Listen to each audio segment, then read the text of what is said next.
तो बेटा आज की क्लास यहीं से स्टार्ट हुई है and this is the question in front of you. और इस क्वेश्चन में आपको बोला है find work done change in internal energy and heat absorbed in the following cyclic process. एक साइक्लिक प्रोसेस आपको गिवन है, ठीक है। और आपको बताना है कि वर्क डन कितना है, इंटरनल एनर्जी में चेंज कितना होगा एंड हीट एब्जॉर्ब कितना है, ठीक है।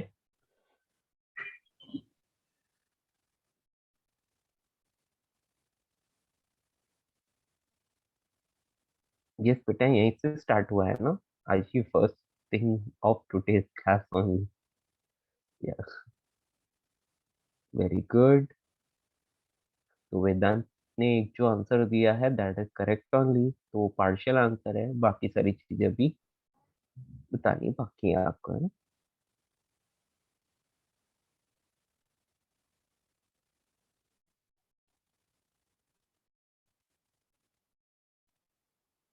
गुड सिद्धांत।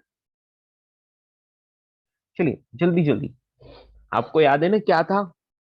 Work done in a cyclic process is area enclosed by the cyclic curve.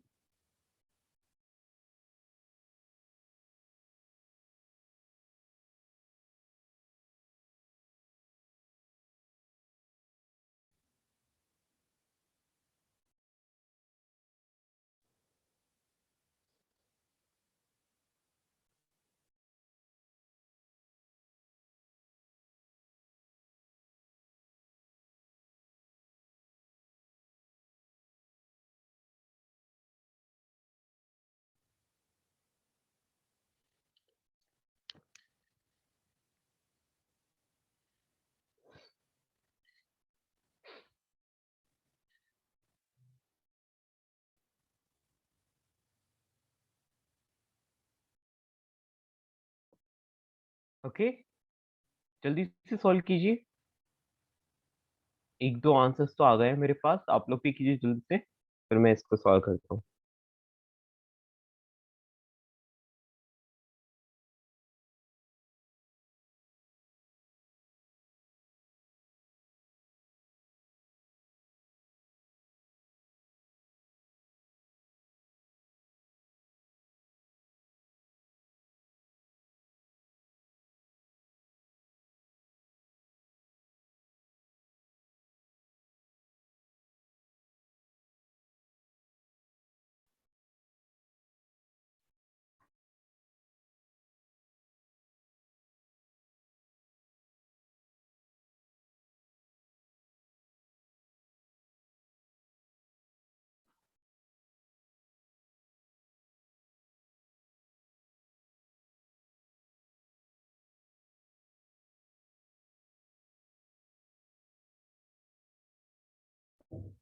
Okay, done that, this was the sufficient time for you बच्चों।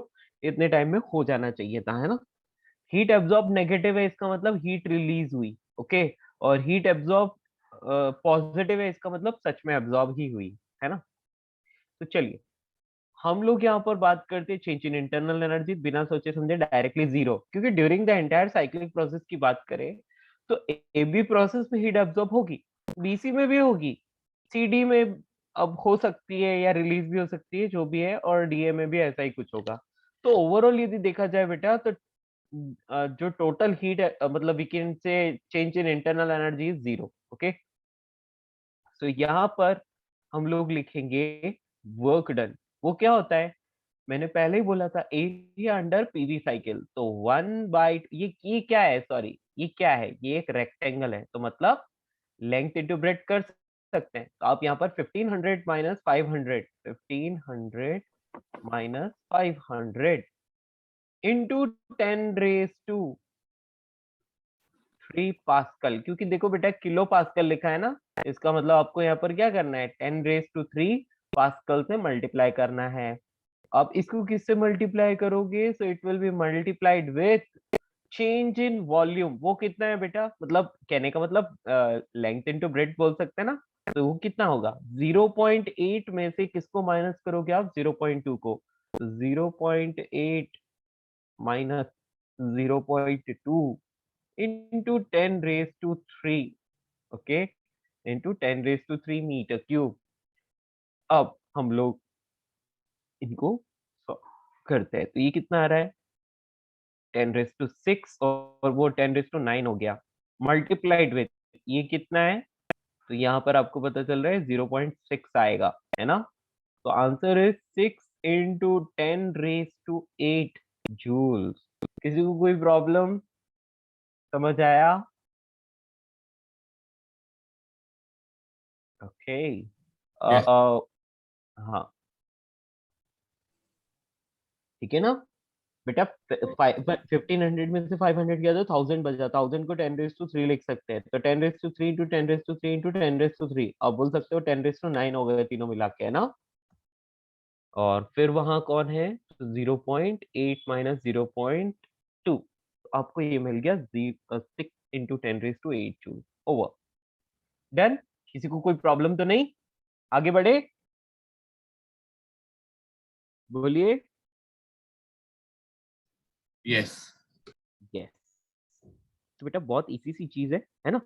अब जो एक और बहुत इंपॉर्टेंट चीज है बेटा, वो है कर्व का कन्वर्जन। कहने का मतलब आपको एक टाइप का कर्व दे दिया और फिर आपको दूसरे टाइप का कर्व बनाने के लिए बोला जाता है ना। तो वो जो है बहुत ही इंपॉर्टेंट है आपके लिए, ठीक है। तो मैं उसी की बात करूंगा अब। सो बच्चों, ये वाला नोट किया, आगे बढ़े। बेटा वाई डिड वी मल्टीप्लाई 10⁻3, बेटा 10⁻3 देखो किलो पास्कल लिखा है ना, तो किलो पास्कल का ये 10⁻3 आया। ओ ओ ओ सर, एक मिनट एक मिनट बच्चों, यहाँ पर सिर्फ मीटर क्यूब है ना, ये लास्ट वाला 10⁻3 नहीं आएगा। या अरे यार, यहाँ पर मुझे लास्ट में 10⁻3 नहीं लिखना था, सॉरी सॉरी सॉरी बच्चों, ये okay okay okay okay okay okay. बेटा ये सिर्फ मीटर क्यूब है ना, मैं 10⁻3 मीटर क्यूब समझ गया, ओके, ओनली मीटर क्यूब। बेटा लास्ट में 10⁻3 नहीं आने वाला है ना, मैंने गलती से लिख दिया। अभी कितना आएगा, कोई बोला भी नहीं इतनी देर से, क्या बात है, हर्षल ने बोला। चलिए आंसर इज 6 इंटू 10⁻5। बेटा ये मुझे चैट में किसी ने आंसर दिया था और वो बिल्कुल सही है, यही आंसर करेक्ट है ना।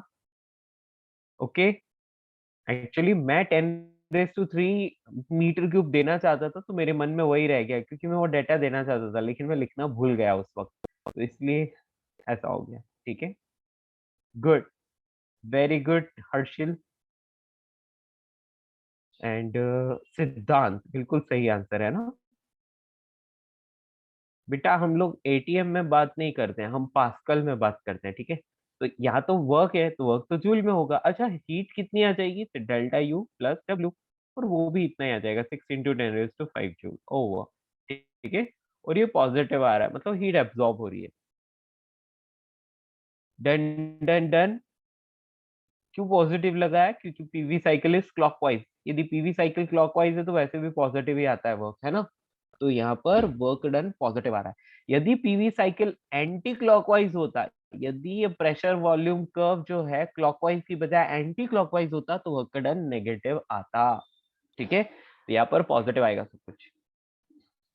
बेटा 6 into 10⁻5 is the final answer है ना, मैंने यहाँ पर लास्ट में 10⁻3 एक्स्ट्रा लगा दिया था, वो नहीं चाहिए एक्चुअली, ठीक है।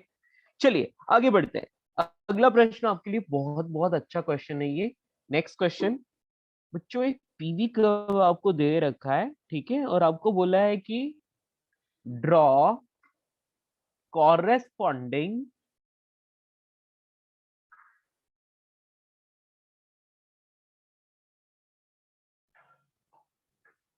TV curve and PT curve. तो टीवी कर्व और पीटी कर्व आपको ड्रॉ करना है। तो बेटा यहाँ पर आपको बोला है ये प्रेशर और यहाँ पर वॉल्यूम, ठीक है।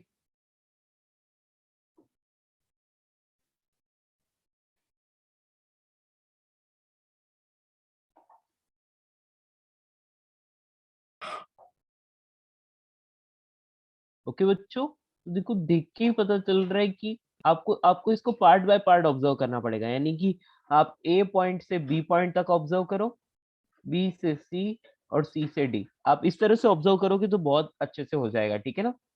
या चलिए, तो यहाँ पर लेट से प्रेशर बोला है पी नॉट, तो यहाँ पर 2 p0, यहाँ पर लेट से वॉल्यूम इज वी नॉट, यहाँ 2 v0, ठीक है। कुछ डाटा नहीं है, बस ऐसे ही वैल्यूज गिवन है, और ये सारी स्ट्रेट स्ट्रेट लाइंस है ना, ये सारी स्ट्रेट लाइंस है। यस बेटा, तो आपको क्या करना है, इस कर्व को देखना है, इस पीवी कर्व को देखना है, और इसको देख के आपको ना TV curve and PT curve draw करना है।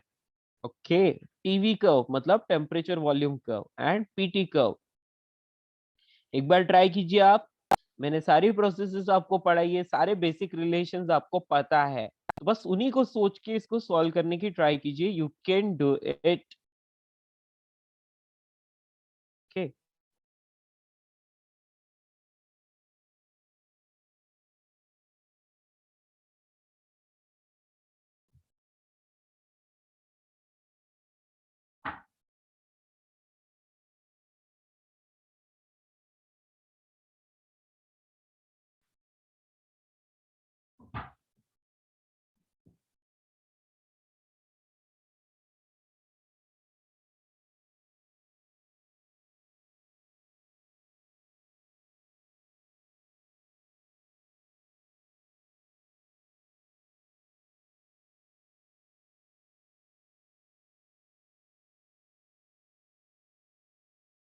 यस बच्चों, सॉल्विंग।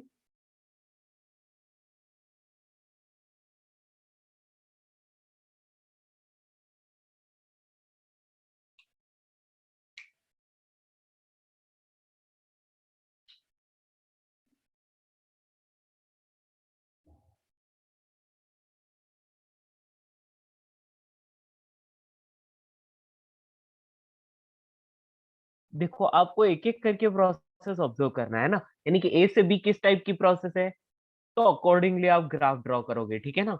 बी से सी किस टाइप की प्रोसेस है, अकॉर्डिंगली आप ग्राफ ड्रॉ करोगे। सी से डी, डी से ए, तो ऐसे पार्ट बाय पार्ट आपको ऑब्जर्व करना है और ग्राफ ड्रॉ करना है, ठीक है। कौन सा, टीवी एंड पीटी।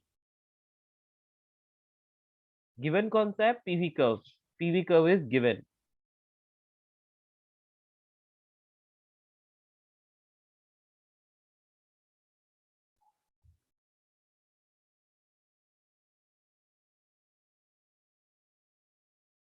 सो बेटा, मैंने क्वेश्चन क्या लिखा है, draw corresponding TV and PT curve for the given PV curve.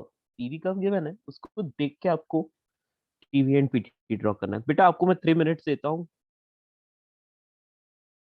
Try कीजिए।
ओके बच्चों, कर पा रहे हो, यस और नो।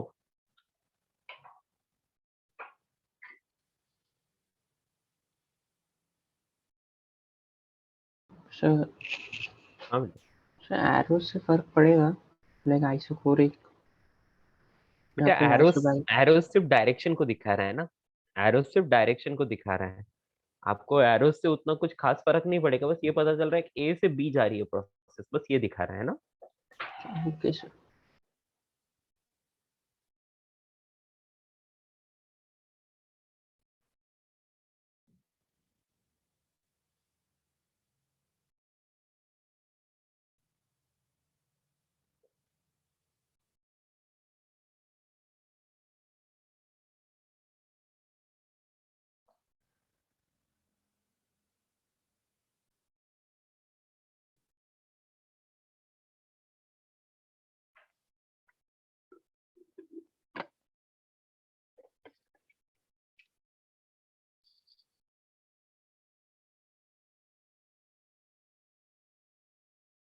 बेटा टीवी कर्व मतलब temperature volume curve, PT curve मतलब प्रेशर टेम्परेचर कर्व। ओके,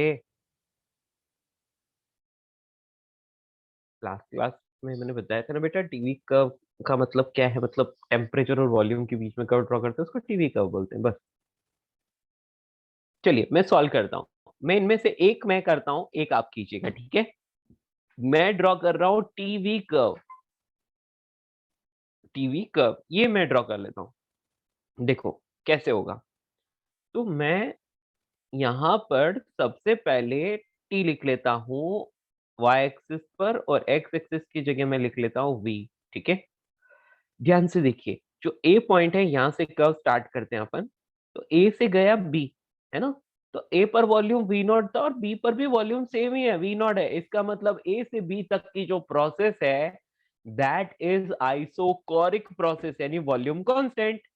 तो बेटा आपको क्या करना है, आपको यहां से शुरू कर दो इसको, लेट से यहां पर मान लो ए पॉइंट, और यहां से कांस्टेंट वॉल्यूम है, तो बेटा वॉल्यूम इंक्रीज कर दो आप, ठीक है। ये मैंने वॉल्यूम इंक्रीज कर दिया, ठीक है। कहां तक, sorry sorry sorry, volume constant रख लो यहाँ पर, और टेम्परेचर इंक्रीज कर लो। क्यों? क्योंकि बेटा जहां पर वॉल्यूम कांस्टेंट होता है वहां पर क्या होता है, बोलो आइसोकोरिक प्रोसेस में क्या लिखवाया था मैंने, मैंने आपको लिखाया था ना कि यदि V is equals to constant, तो इसका मतलब P is proportional to T, तो प्रेशर इंक्रीज होगा तो टेम्परेचर भी इंक्रीज होगा। तो मैंने वही किया है ना, मैंने वही किया है, यहां से यहां तक मैंने क्या कर लिया बेटा, मैंने यहां से यहां तक डायरेक्टली टेम्परेचर को इंक्रीज कर लिया, ठीक है। समझ पा रहे हो, प्रेशर इंक्रीज, देखो P is proportional to T, pressure increase तो टेम्परेचर इंक्रीज, ठीक है। दैट्स ऑल, तो इतना समझ में आया। ओके, तो मान लिया कि यहाँ कुछ टेम्परेचर टी नॉट होगा, तो बेटा आप देख सकते हो प्रेशर डबल हुआ तो टेम्परेचर भी डबल हो जाएगा, तो यहाँ पर जब ये पहुंचेगा तो बेटा टेम्परेचर 2 T0 हो जाएगा। कितना हो जाएगा? 2 T0। ओके, नेक्स्ट, इतना तो हो गया। अब आगे बढ़ते हैं, अब बीसी को ऑब्जर्व करते हैं, ठीक है। तो ये तो ए बी के लिए हो गया। अब मैं बीसी प्रोसेस की बात करता हूं, तो वहां पर प्रेशर कांस्टेंट है ना, तो pressure is constant for BC process, है ना। बीसी प्रोसेस में प्रेशर कांस्टेंट है, तो इसका मतलब जब भी प्रेशर कांस्टेंट होता है तो volume is proportional to temperature, yes और नो। तो जब ये यहाँ था वॉल्यूम वी था, कहां पर? बी पर वॉल्यूम वी नॉट था, और जब ये सी पर पहुंचा तो वॉल्यूम डबल हो गया, तो टेम्परेचर भी डबल हो जाएगा। और apart from that volume is proportional to temperature. बेटा ये वॉल्यूम और टेम्परेचर का ही तो कर्व है, ये प्रोपोर्शनल है, मतलब straight line passing through origin. समझ आया? Straight line passing through origin यहाँ पर ड्रॉ करना पड़ेगा, कहां से? बी पॉइंट से। तो ये तो ए पॉइंट है, यहाँ पर बी पॉइंट है, तो straight line passing through origin draw करो यहाँ से, और कहां तक ले जाओगे? टेम्परेचर को डबल करो, यहाँ 2 T0 है, 2 T0 से टेम्परेचर बढ़ के कहाँ पहुंच जाएगा? 4 T0 पर। बेटा जब ये आप यहाँ तक ड्रॉ कर रहे हो, तो यहाँ पर आप टेम्परेचर डालोगे 4 T0, ठीक है। क्या डालोगे? 4 T0, ये 4 T0 आ जाएगा यहाँ पर, ठीक है। इसमें किसी को कोई दिक्कत? तो ए से गया बी, बी से गया सी, ठीक है। अब सी से डी किस टाइप की प्रोसेस है, तो हम बोल देंगे कि सी से डी में देख लो वॉल्यूम कांस्टेंट है, 2 V0 है, तो आप बोलोगे volume is constant for C D process. लेकिन वॉल्यूम देखो टू वी नॉट कांस्टेंट है, लेकिन प्रेशर का क्या हो रहा है, प्रेशर टू पी नॉट से पी नॉट आ रहा है, तो बेटा pressure is proportional to temperature for isochoric process. वो टू पी नॉट से पी नॉट आ रहा है, इसका मतलब आप समझ लो कि टेम्परेचर जो है वो फोर टी नॉट से कितना हो रहा है, फोर टी नॉट से टू टी नॉट हो रहा है। तो आपको यहाँ पर फिर से एक वॉल्यूम को कांस्टेंट रखते हुए यहाँ से यहाँ तक आपको लाइन खींचनी पड़ेगी, कहाँ तक, टू टी नॉट तक, ठीक है, ये खींच ली मैंने, है ना।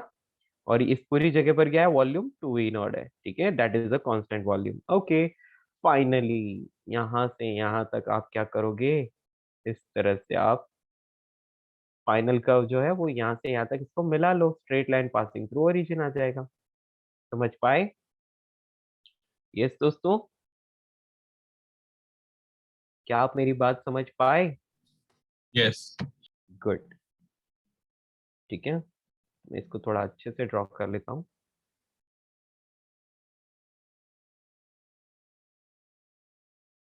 इस तरह से,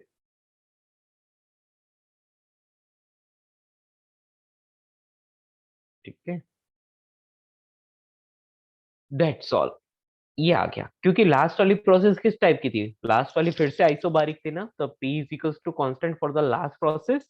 कौन सी है वो, D से A की प्रोसेस है, इसका मतलब volume is proportional to temperature. अब देखो वॉल्यूम टू वी नॉट से वी नॉट आ रहा है, तो वॉल्यूम क्या हुआ, हाफ हुआ, इसका मतलब टेम्परेचर भी और हाफ हो जाएगा, इसका मतलब final temperature will again become T nought. Got it? Simple सी बात थी। सर पर दोनों लाइन ओरिजिन पर मीट नहीं हो रही जब डायग्राम ड्रॉ करते हैं। हाँ बेटा, वो ड्रॉ करने का थोड़ा प्रॉब्लम है एक्चुअल में, कर्व कुछ लाइक मतलब ये मैंने ड्रॉ सही से नहीं किया है, ठीक है, समझ पाए? आई गेस नहीं, like I am also drawing दोनों लाइन जो स्ट्रेट लाइन से वो नहीं मीट नहीं हो रही ओरिजिन। हाँ बेटा, वो अपने को ड्रॉ करना नहीं आ रहा है इसीलिए नहीं हो रहा है, ठीक है ना। बाकी आप प्रॉपरली यदि मेजरमेंट लेकर ग्राफ में ड्रॉ करोगे ना तो आ जाएगा, ठीक है, ग्राफ में ड्रॉ करोगे ना तो बेटा ग्राफ में अच्छे से कर पाओगे, ठीक है। Okay sir. Sir and C to D आपने वॉल्यूम प्रेशर कांस्टेंट लिया है ना? नहीं, वॉल्यूम कांस्टेंट लिया बेटा तो। ए से बी वॉल्यूम कांस्टेंट, बी से सी प्रेशर कांस्टेंट, सी से डी वॉल्यूम कांस्टेंट, और डी से ए फिर से प्रेशर कांस्टेंट, ठीक है। हाँ यस सर। तो बेटा ऑब्वियसली आपको यहाँ पर लास्ट वाला straight line passing through origin नहीं मिल रहा होगा, इसको आपको थोड़ा ध्यान से करना है तो हो जाएगा, है ना। यदि इसको हम ग्राफ पेपर में ड्रॉ करते हैं ना तो पक्का आपको straight line passing through origin ही मिलती है, लेकिन ग्राफ नहीं है हमारे पास, हम तो रफली ड्रॉ कर रहे हैं। ओके बेटा, बी से सी किस टाइप की प्रोसेस है, ये देखो, बी से सी ये रही। बेटा यहाँ पर आपको दिख रहा है प्रेशर कांस्टेंट है, टू पी नॉट है ना, प्रेशर कांस्टेंट है, लेकिन वॉल्यूम डबल हुआ। बेटा जब कभी भी प्रेशर कांस्टेंट होता है तो volume is proportional to temperature, यदि वॉल्यूम डबल हुआ तो टेम्परेचर भी डबल हो जाएगा। वॉल्यूम कितना है यहाँ पर, वी नॉट से कितना हो गया, टू वी नॉट, है ना। तो टेम्परेचर यहाँ पर कितना था बेटा, जब बी पर था तो वो टू टी नॉट था, तो टू टी नॉट से डबल होकर फोर टी नॉट हो जाएगा। ओके, सर एंड क्योंकि प्रोपोर्शनलिटी साइन है तो straight line passing through origin. Clear? Sir हमने पॉइंट ए को like in the middle of the graph इसलिए लिया ना क्योंकि इनिशियल हाँ बेटा, प्रेशर था तो यस इनिशियल बेटा, ताकि टेम्परेचर थोड़ा था। अच्छे से ड्रॉ कर पाए ना। नहीं ओके, नहीं, इनिशियल प्रेशर था तो इनिशियल टेम्परेचर भी होगा ना, दैट हाँ वाज। बेटा बिल्कुल। ओके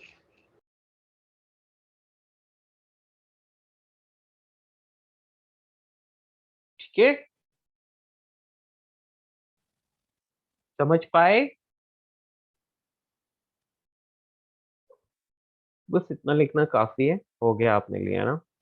या ये वाला मैंने ड्रॉ किया टीवी कर्व। अब नेक्स्ट पीटी कर्व आपको ड्रॉ करना है, PT curve, pressure temperature curve आपको ड्रॉ करना है। ट्राई दिस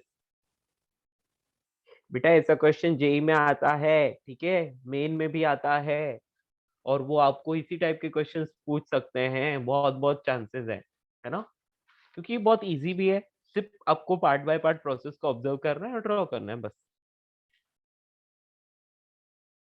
हाँ, अब आपको पीवी कर्व को देख के किसको ड्रॉ करना है, पीटी, प्रेशर टेम्परेचर कर्व को। ये बेटा सेम ही टाइप का क्वेश्चन है, थोड़ा सा ध्यान से करना है, हो जाएगा, ट्राई कीजिए। सर डी पॉइंट इसमें 2 T0 पे है ना, टीवी करना। हाँ बेटा, यस, डी पॉइंट 2 T0 पर है। Okay sir.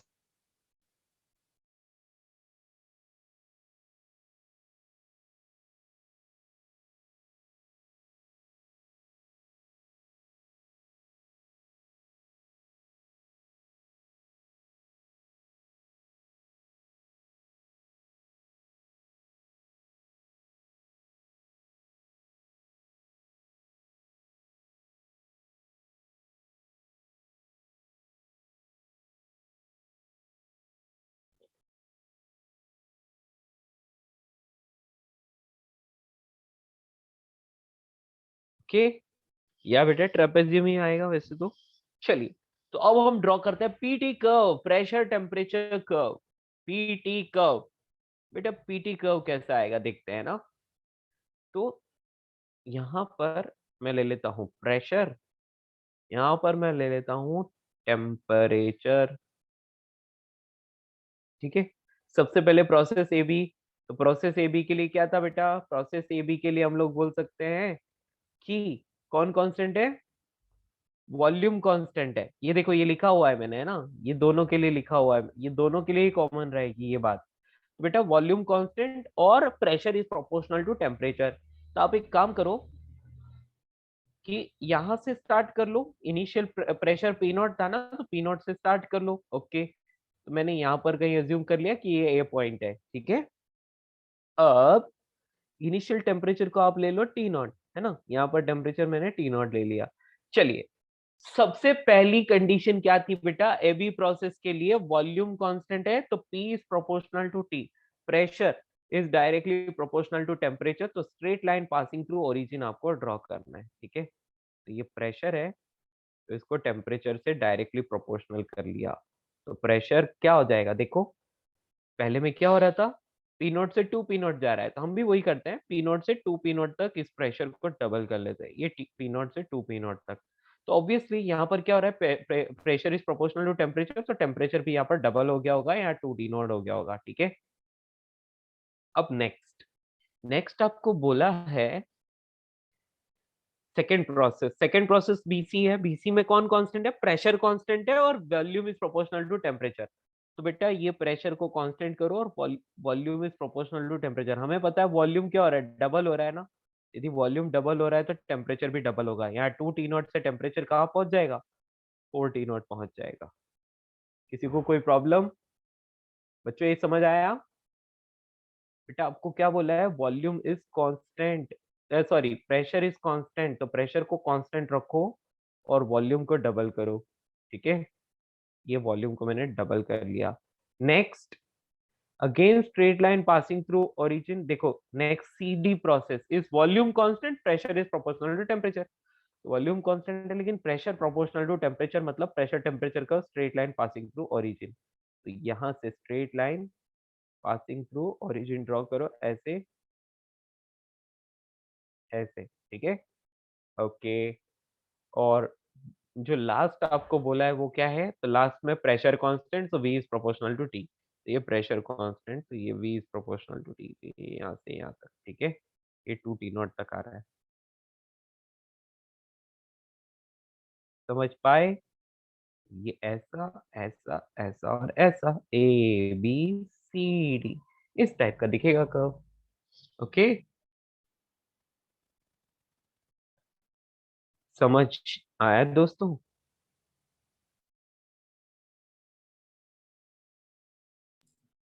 Yes.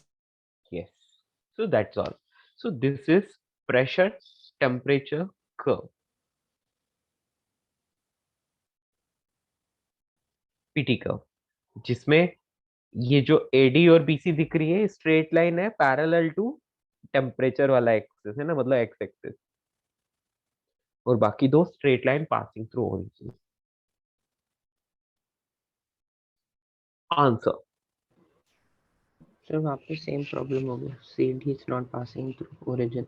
हाँ बेटा वो अपनी ड्रॉ करने की प्रॉब्लम है। यदि आप प्रॉपरली ग्राफ पेपर में ड्रॉ करते हैं ना तो बहुत अच्छे से होता है, ठीक है ना। Okay, yes.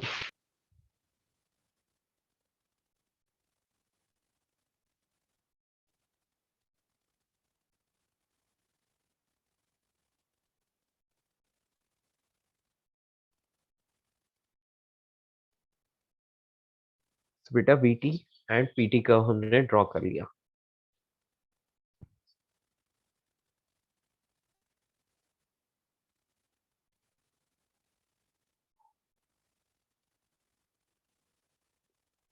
ठीक है, आगे बढ़े। ड्रॉ किया, डन।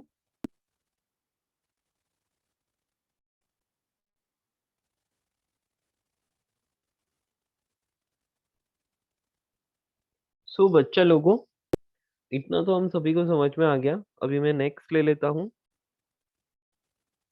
एक क्वेश्चन और फिर हम एडियाबैटिक प्रोसेस की बात करेंगे। ठीक है, चलिए एक दो क्वेश्चन और कर ही लेते हैं ताकि आप लोगों को अच्छे से दिमाग में बैठ जाए ये चीजें, है ना। सर आप स्क्रॉल अप कर सकते हैं क्या? मेरा थोड़ा बच गया था। I just take a screenshot. Okay, यहाँ से बेटा कहाँ से लेना है आपको स्क्रीनशॉट?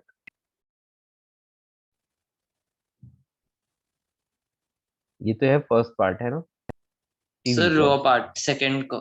मेरा फर्स्ट का, मेरे को फर्स्ट डायग्राम चाहिए बस। हाँ ओके, ये सेकंड का, ठीक है। एक मिनट, दोनों ही आ जाएंगे इसमें, रुको। हाँ जी, ठीक है।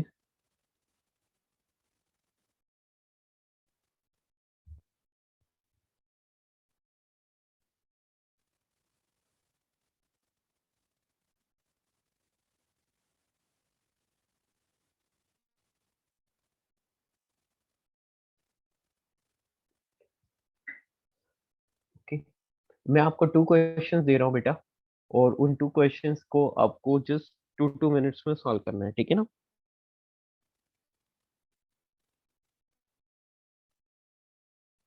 बेटा कोई भी दो quantity y is proportional to x होता है, स्ट्रेट लाइन फ्रॉम ओरिजिन ही होता है हमेशा, है ना।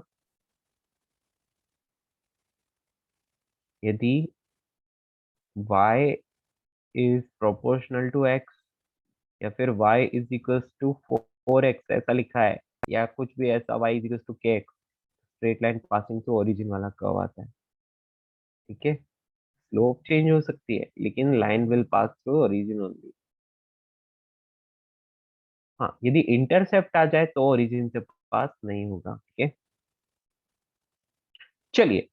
सो अगला प्रश्न आपके सामने बच्चों, नेक्स्ट क्वेश्चन में मैं आपसे यहाँ पर पूछ रहा हूँ,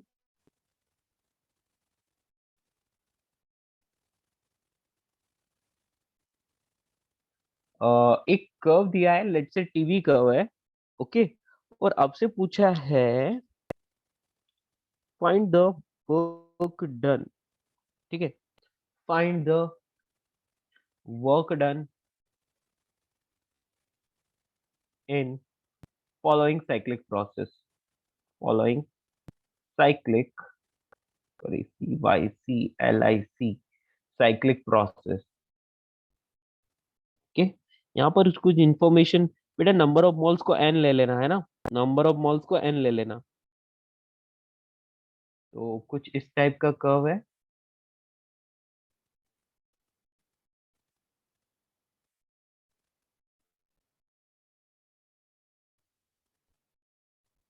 ये प्रेशर है और यहाँ पर टेम्परेचर है। ठीक है,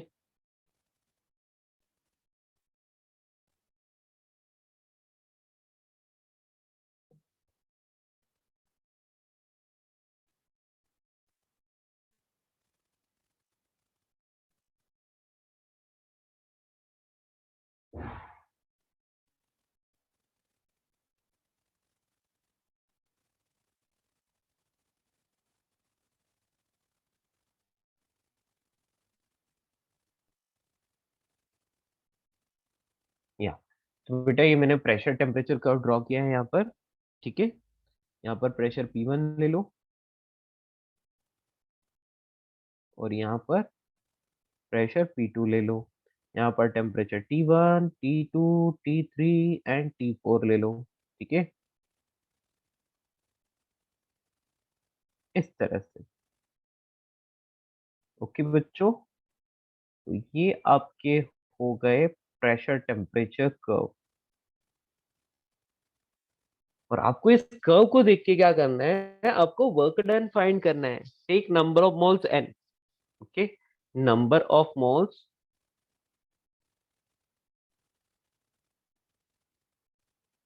n, ठीक है, n लेना है आपको। चलिए सॉल्व कीजिए जल्दी से, जो भी आंसर आएगा T1 T2 T3 T4 की फॉर्म में आएगा, ठीक है।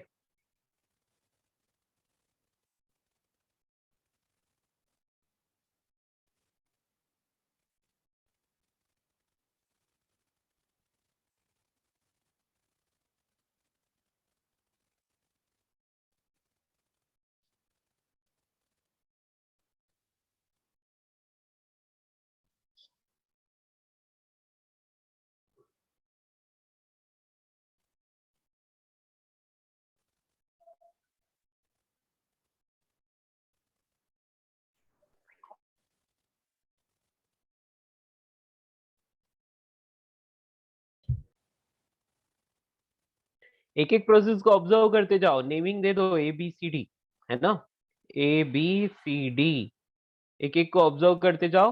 AB को ऑब्जर्व करो किस टाइप की प्रोसेस है और उसका वर्क डन का फॉर्मूला क्या है, याद है आपको, ठीक है।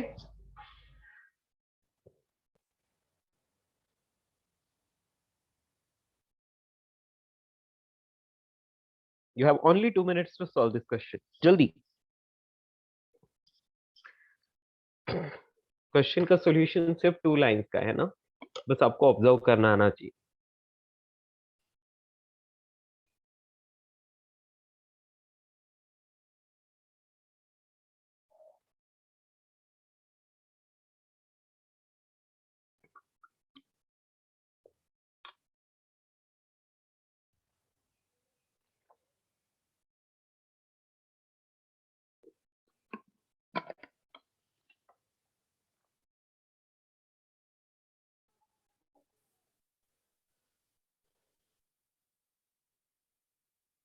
किसी को क्लिक हो रहा है? Sir 1 second. ये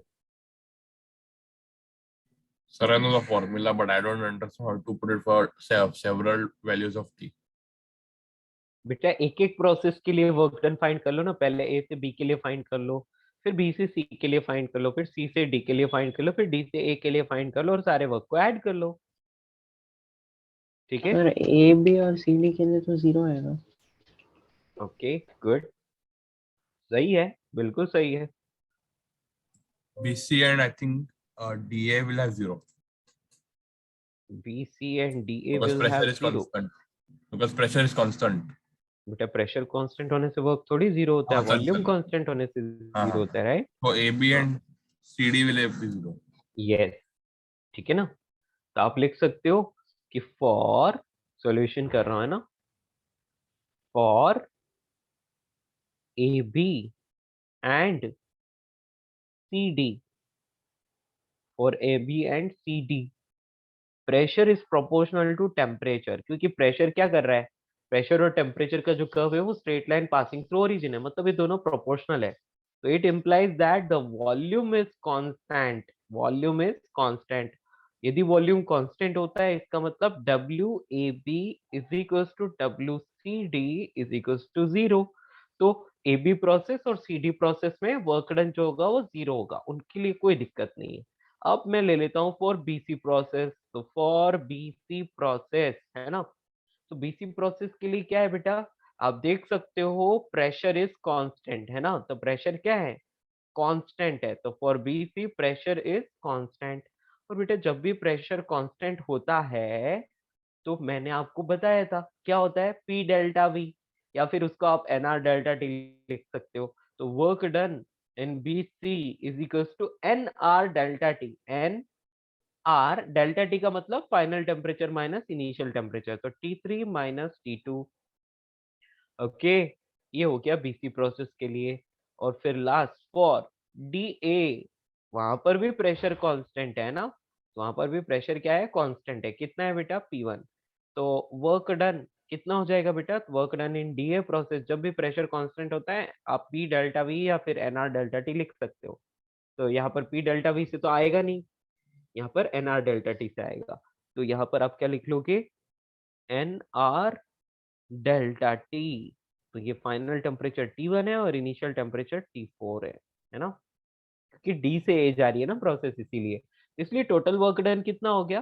तो total work done for the cycle A B C D A is W A B plus W B C plus W C A plus W sorry C D plus D A. तो ये आप यदि add करते हो तो N are, और फिर इनको ऐड करो, देखो T3 minus T2 T1 minus T4, ये T1 minus T2 plus T3 minus T4 is the final answer. Over, खत्म, ये आंसर है। क्या आप इसे समझ पाए? बेटा पी डेल्टा वी क्यों यूज नहीं करेंगे? क्योंकि वॉल्यूम के बारे में कोई इन्फॉर्मेशन आपको नहीं गिवन है ना, आपको वॉल्यूम नहीं गिवन है तो आप उसको यूज ही नहीं कर सकते। आपको टेम्परेचर गिवन है तो टेम्परेचर की फॉर्म वाला फॉर्मूला यूज करना पड़ेगा। ओके, ऐड कर रहे हो? हाँ तो वर्क तो सारा ऐड ही होगा ना। सर बट बाकी डी वर्क एन का जो बेटा वर्क का साइन ऑटोमेटिकली यहाँ से आ जाएगा, T1 माइनस T4 ऑब्वियसली ये नेगेटिव वर्क होगा, तो अपने को लिखने की जरूरत नहीं है, वो वैल्यूज यदि इनकी डालते हैं तो वो ऑटोमेटिकली नेगेटिव आ जाता है, ठीक है ना, अच्छा ओके सर। क्योंकि T1 is less than T4, हमें पता है ये बात, तो वो नेगेटिव आ जाएगा। WBC पॉजिटिव आएगा, WDA नेगेटिव आएगा। ओके, समझ पाए? कोई दिक्कत?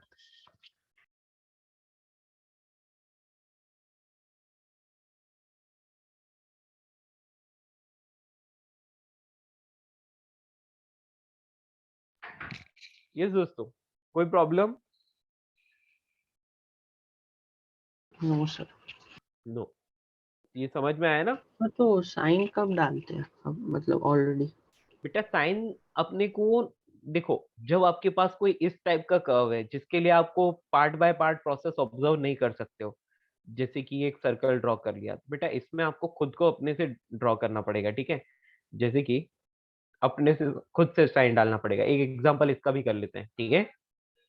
बेटा यहाँ पर आपको दे रखा है कुछ इस टाइप का curve, let's say the curve is looking like this, ठीक है। बेटा जो लोअर मोस्ट पॉइंट है, इस लोअर मोस्ट पॉइंट पर प्रेशर पी नॉट ले लो, और इस हाईएस्ट वाला जो पॉइंट है यहाँ पर प्रेशर 2 P नॉट ले लो, और इसके ऊपर मैंने इस टाइप से ये ड्रॉ कर दिया है साइकिल की डायरेक्शन। बेटा इस तरफ जो ये है ना, यहाँ पर वॉल्यूम V नॉट ले लो और यहाँ पर वॉल्यूम 2V नॉट ले लो, ठीक है। Find the work done, find the work done. तो यहाँ पर आपको देखो, यहाँ पर आपको साइन खुद आपको खुद से लगाना पड़ेगा, है ना, क्योंकि यहाँ पर पार्ट बाय पार्ट प्रोसेस को आप ऑब्जर्व नहीं कर सकते, आपको डायरेक्ट करना पड़ेगा। तो बेटा ये क्या है, एक तरह का एलिप्स बोल सकते हो आप। एलिप्स का एरिया फाइंड करना आता है? बोलिए। No sir. नो, मैं आपको बता देता हूँ। बेटा देखो, आपके पास यदि कोई इस टाइप का एलिप्स है या फिर सर्कल टाइप, मतलब circle is subset of ellipse only. बेटा यहाँ से यहाँ तक, यानी सेंटर से लेकर यहाँ तक, ये ए बोलते हैं इसको, सेमी मेजर एक्सिस, और ये वाला होता है सेमी माइनर एक्सिस, इसको बी बोलते हैं, ठीक है। मतलब आप बोल सकते हो कि एक्स एक्सिस पर इसका डिफरेंट वेट है और वाई एक्सिस पर डिफरेंट है, ठीक है। तो ऐसे में आप लिखोगे इसका एरिया जो होता है उसको लिखते हो पाई ए बी, ठीक है, पाई ए बी। ए और बी क्या है बेटा? A and B semi major axis, ठीक है। तो यदि यहाँ पर सर्कल होता था, आप बोलते थे कि ए इक्वल टू बी हो जाता, तो पाई ए स्क्वायर आ जाता है ना, पाई आर स्क्वायर, वही। समझ पाए? तो इस टाइप से इसका एरिया फाइंड करते हैं। चलिए सॉल्व कीजिए इसको। बेटा ओवरऑल वर्क का साइन आपको ऊपर वाले में नहीं लगाना है, ऊपर वाले में नहीं लगाना है, ठीक है, ऊपर वाले में ऑटोमेटिक आ गया वो, इस वाले में लगाना पड़ेगा, ठीक है, जहां पर वैल्यूज गिवन होती है पार्ट बाय पार्ट, ठीक है। आप पार्ट बाय पार्ट प्रोसेस को ऑब्जर्व करते हैं तो वहां पर आपको क्या नहीं करना पड़ता है, वहां पर आपको साइन नहीं लगाना पड़ता है, ठीक है।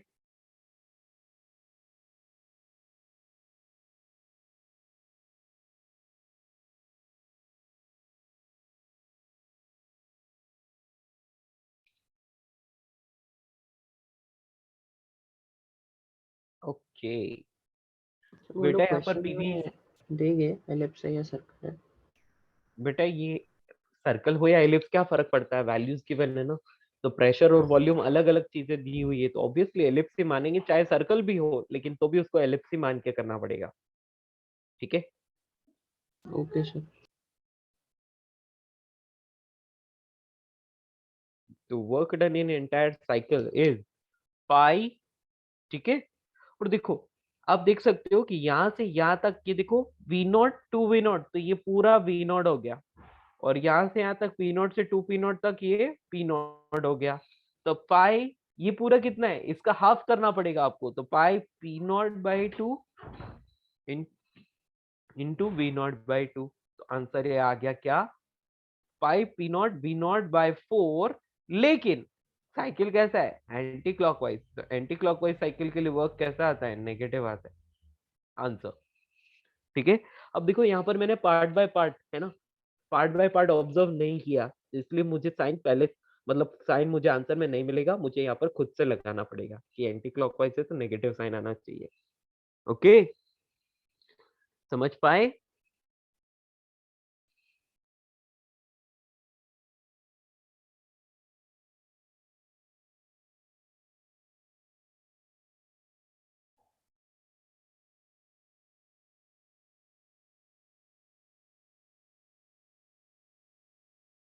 Sir, can you please scroll up a bit? ये पिछला वाला क्वेश्चन देखना था आपको, लास्ट क्वेश्चन।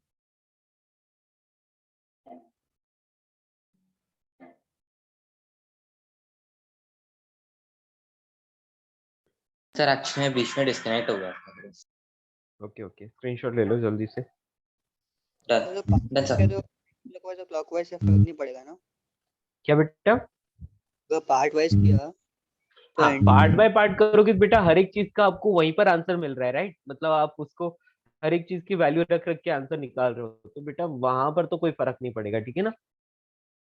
यस सर, अगर पार्ट वाइज नहीं किया तो फिर एंटी क्लॉक देखना पड़ता है ना हाँ clock. Yes part by part नहीं करते तो फिर आपको, हाँ फिर आपको साइन लगाना पड़ता है।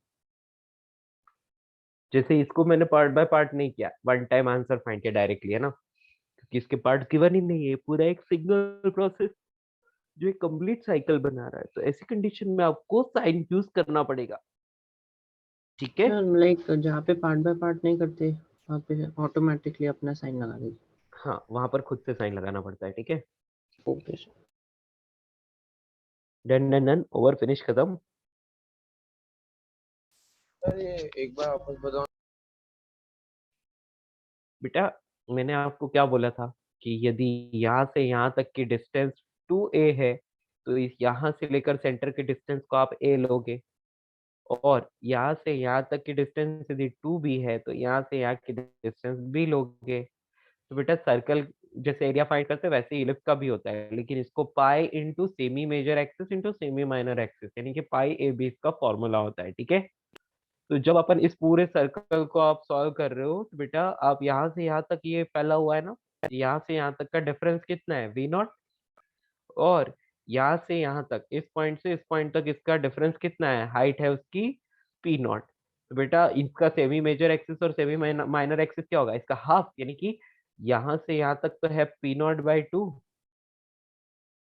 तो बेटा यहाँ से यहाँ तक कितना है V nought by two. Yes और नो, समझ पाए। Yes sir got it. Got it. तो इसलिए एरिया आ जाएगा pi sir A B. Technically we are measuring an oval and not a circle. या बेटा उसको एलिप्स बोलते हैं, मैं कब से एलिप्स वर्ड यूज कर रहा हूँ right, so that Oval is ellipse only. Okay even it looks like a circle but it is an ellipse यानी कि oval shape। ओके वो साइकिल जैसा दिख सकता है, कोई फर्क नहीं पड़ता, लेकिन आप ध्यान से देखो तो देखो आपको एक्स एक्सिस पर कौन दिख रहा है, वॉल्यूम दिख रहा है, और वाई एक्सिस पर प्रेशर दिख रहा है, तो ऑब्वियसली वो चीजें डिफरेंट है ना। चलिए तो आई होप ये आपको समझ में आया। अब हम आगे बढ़ते हैं। ठीक है रेडी। ओके दोस्तों तो एक क्वेश्चन पूछ लें हम आपसे।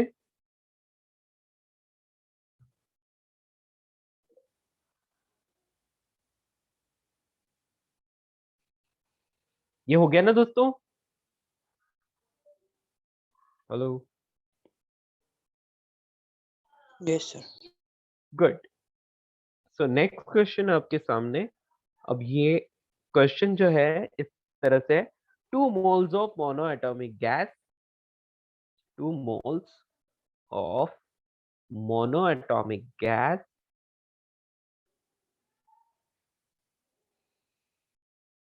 at 300 Kelvin, फटाफट लिखते जाओ question, are kept in a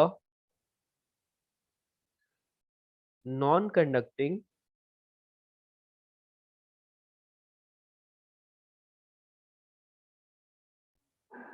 container enclosed by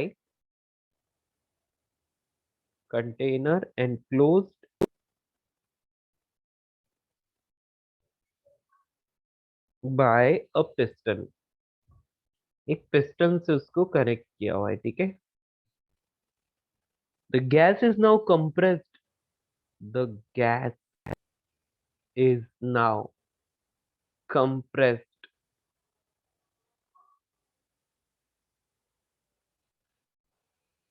to increase the temperature, to increase the temperature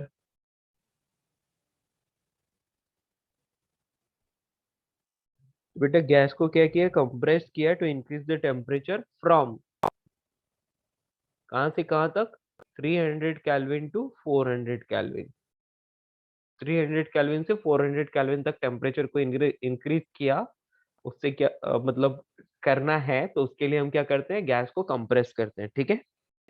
find the work done, find the work done. Okay दोस्तों, find the work done by the gas लिख लेता हूं ताकि आपको problem ना हो। Bye the gas, gas ने कितना वर्क किया। आर की वैल्यू बेटा 25/3 जूल पर मोल पर केल्विन ले सकते हैं ना।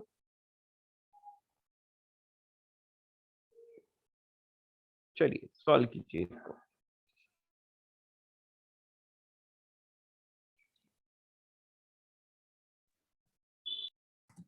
Ma'am, sir, if it हाँ, is non-conducting container, meaning it's isothermal, right? what it is? Isothermal afterwards, right? बेटा यहाँ पर एक बात बोलिए, It सुनो। changes from 300 to नहीं 400. नहीं, इट इज नॉट आइसोथर्मल बेटा, लिखा हुआ है टेम्परेचर इंक्रीज हो रहा है ना। Okay, आपको एक sir. बात बोलिए, नॉन कंडक्टिंग, क्या बोला है, नॉन कंडक्टिंग, है ना। So बेटा heat change यदि don't ये happen. नॉन कंडक्टिंग कंटेनर है, मतलब बाहर से ना तो हीट आ सकती है और ना ही हीट जा सकती So है ना। adiabatic. हाँ, एक तरह से एडियाबेटिक है, लेकिन मैंने एडियाबेटिक आपको पढ़ाया नहीं है, वो वाला नॉलेज आपको यूज नहीं करना है, ठीक है। समझ पा रहे हो? हाँ, आपको बस ये याद रखना है कि नॉन कंडक्टिंग है। नॉन कंडक्टिंग का मतलब डेल्टा क्यू जीरो। तो नॉन कंडक्टिंग का मतलब आप लिख लोगे डेल्टा क्यू जीरो। ओके, बाकी सारी चीजें आपके पास है यहाँ पर, ठीक है। नंबर ऑफ मोल्स दिए है, मोनोएटॉमिक गैस है, टेम्परेचर कहां से कहां तक इंक्रीज हुआ है ये भी आपको गिवन है, तो आप खुद से कीजिए बच्चों। Try it by your own once. Okay, एक बच्चे ने आंसर दिया है, बेटा एक बार फिर से चेक करो आपका आंसर, है ना। बेटा कंटेनर नॉन कंडक्टिंग है, मतलब बाहर से ना तो हीट आ सकती है और ना ही हीट जा सकती है। देखो सॉल्यूशन का हिंट मैंने लिख दिया, नॉन कंडक्टिंग है, इसका मतलब डेल्टा क्यू जीरो लिखना पड़ेगा आपको। जब भी नॉन कंडक्टिंग लिखा हो ना आपको, तो आप क्या कर लोगे, डेल्टा क्यू को जीरो कर दोगे डायरेक्टली, ठीक है। अब अब आपको पता है फर्स्ट लॉ ऑफ थर्मोडायनेमिक्स, लगाओ आंसर लाओ।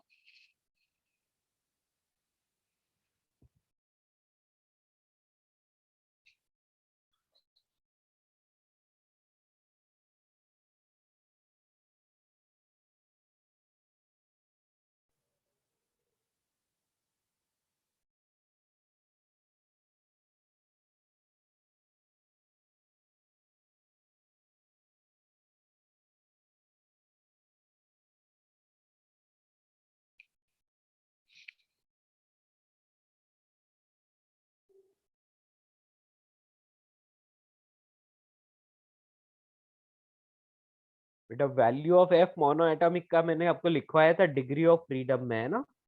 मोनो एटॉमिक के लिए 3 होता है, डाई एटॉमिक के लिए 5 होता है ना।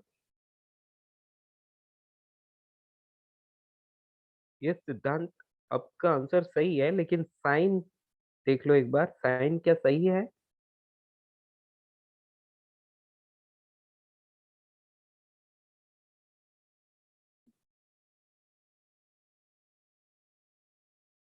या करेक्ट, बिल्कुल सही है आपका आंसर, है ना।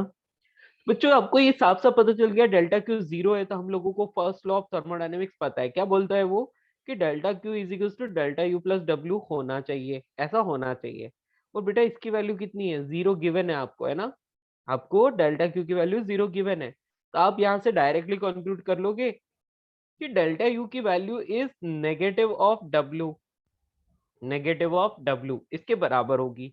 ओके, या फिर आप ये भी बोल सकते हो कि W is equal to minus of delta U, ऐसा भी आप बोल सकते हो। तो आपको तो वर्क डन फाइंड करना है ना, तो वर्क डन फाइंड करते हैं अपन। यहाँ से अपन डायरेक्टली बोल देते हैं कि W is equal to minus of delta U. Okay, तो W is equal to minus of delta U. Okay, यहाँ पर लगा लो माइनस, ठीक है, क्योंकि ये माइनस का माइनस एज इट इज लिख दिया।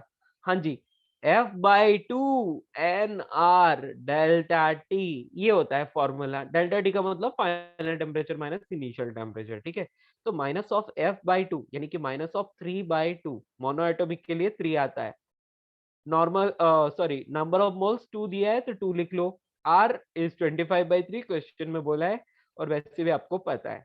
और डेल्टा टी मतलब final temperature minus initial temperature, तो 400 में से 300 माइनस कर लो। Got it? यस दोस्तों, ये देखो 3/2 तो कंप्लीटली कैंसिल हो गया, और 2500 इज द आंसर, वो भी माइनस का। कोई पूछे चेंज इन इंटरनल एनर्जी कितना है, तो आप बोलोगे प्लस 2500, और वर्क डन पूछे तो माइनस 2500, क्योंकि no heat given no heat taken answer. Okay दोस्तों, ठीक है। तो आप जिस जिसका भी माइनस 2500 आया दैट इज द आंसर।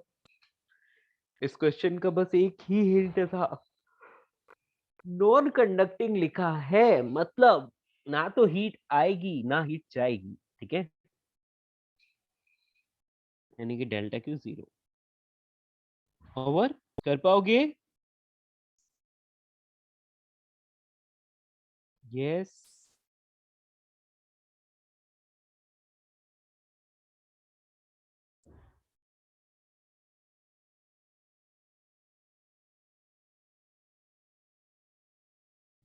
बच्चों shall we move to the next question. एक क्वेश्चन और करते हैं और फिर एडियाबैटिक प्रोसेस पढ़ेंगे, ठीक है। अभी आप लोग भी क्वेश्चन से उब गए होंगे ना कि सर कितने क्वेश्चन करा रहे हो, बस बस बस, क्या करें, जरूरी है कि दोस्तों। अगला प्रश्न आपके सामने,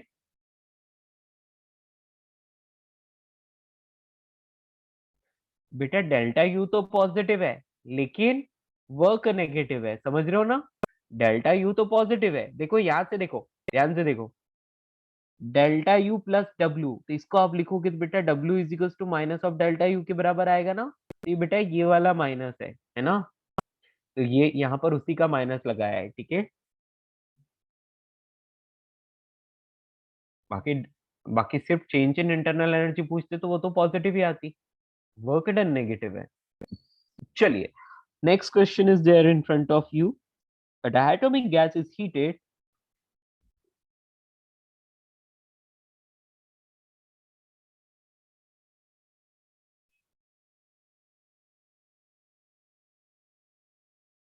diatomic gas is heated at constant pressure, at constant pressure। बहुत इजी क्वेश्चन है, ठीक है ना, बस ध्यान से करना है आपको।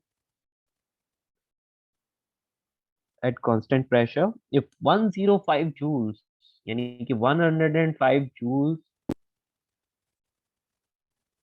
of heat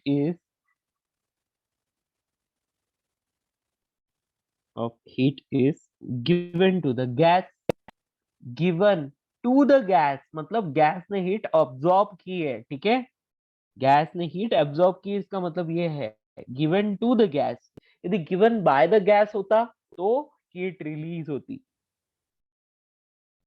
fine.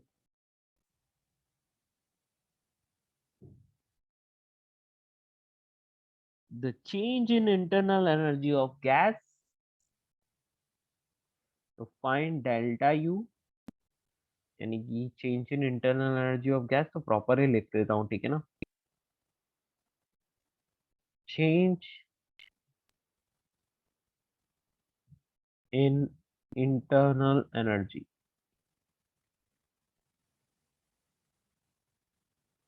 Of gas, और नेक्स्ट क्या है बेटा, नेक्स्ट है work done by the gas.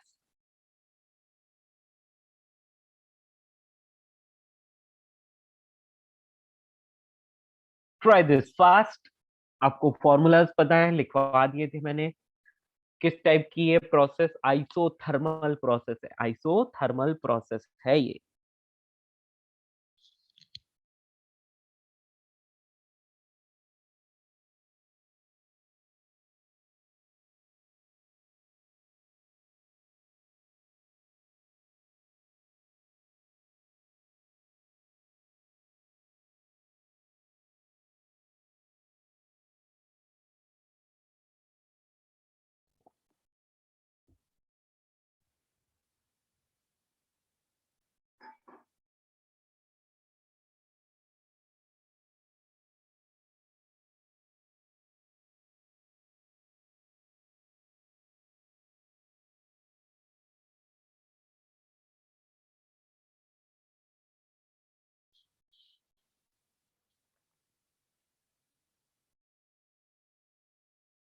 Oh sorry sorry sorry sorry, मैंने गलत बोल दिया। यहाँ पर pressure constant, it is not isothermal, it is isobaric process, है ना।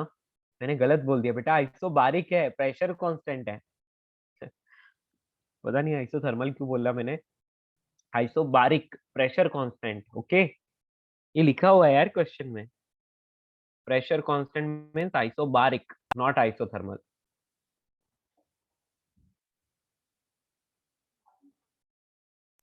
That is the number of moles of gas given. The number of moles of gas not given. Okay, सिर्फ diatomic gas है, इतना ही बोला है।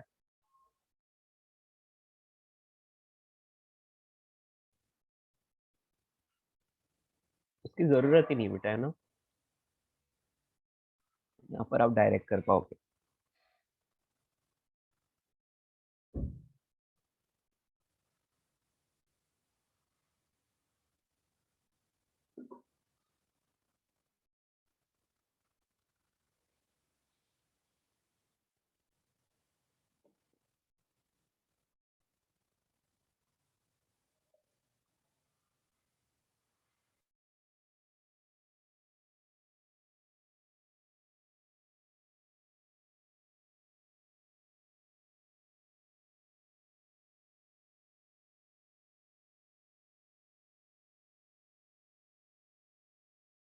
ठीक है, तो आप इसको सॉल्व कर पाएंगे डेफिनेटली, यदि आपको फॉर्मूलाज याद है तो।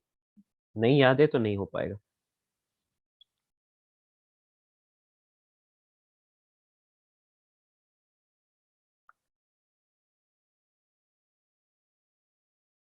ओके, तो एक तो आंसर आया मेरे पास।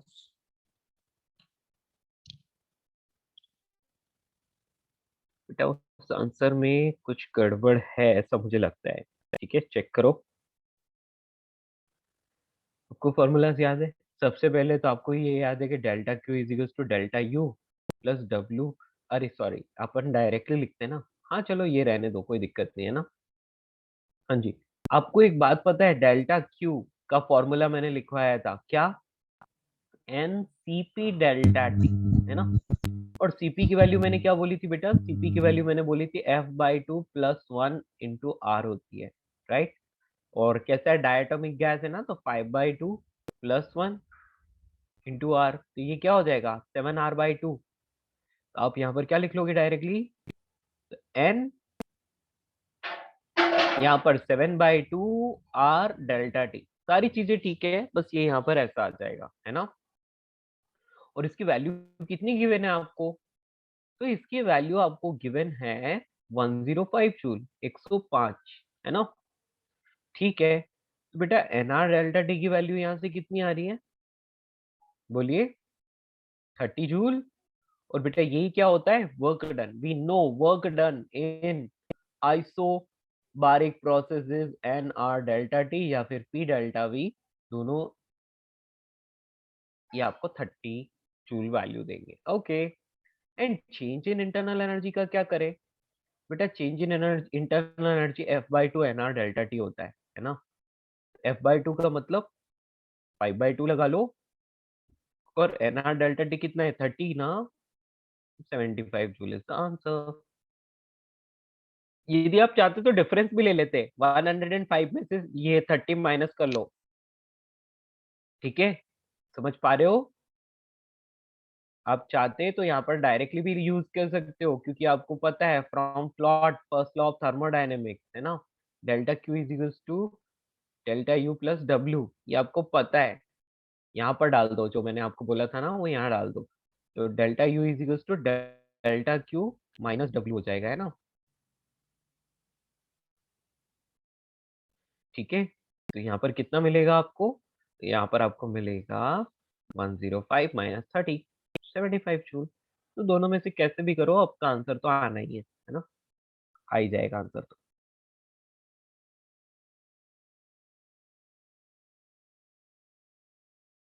इजी ना?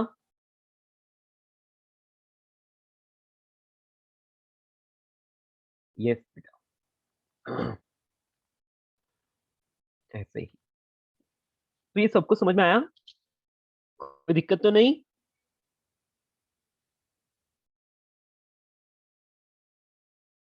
हेलो बच्चों, ये समझ में आया ना आपको कि नहीं? अंडरस्टूड। गुड। तो ये बेटा सारी बेसिक बेसिक चीजें हो गई। अब हम लोग करेंगे एडियाबैटिक प्रोसेस। ठीक है, एडियाबैटिक प्रोसेस, हेडिंग डाल दो।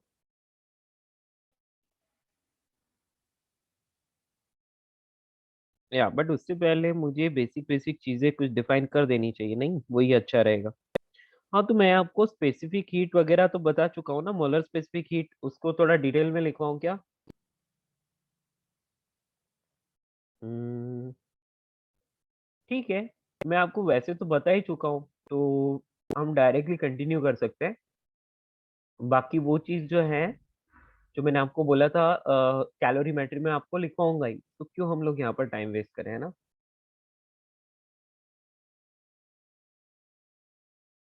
ठीक है, तो आगे बढ़ते हैं।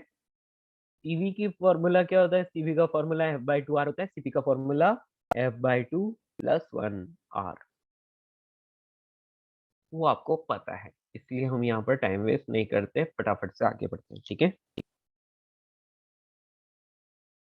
चलिए, तो नेक्स्ट डायरेक्टली लिखिए बेटा, एडियाबैटिक प्रोसेस, हेडिंग डाल दी।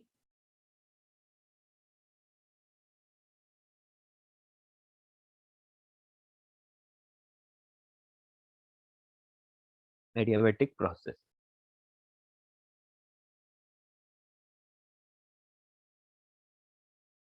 बेटा एडियाबैटिक प्रोसेस का मतलब होता है एक ऐसी प्रोसेस जिसमें सिस्टम की वॉल्स पूरी तरह से इंसुलेटिंग होती है, मतलब ना तो कोई बाहर से हीट आती है और ना ही कोई हीट बाहर जाती है।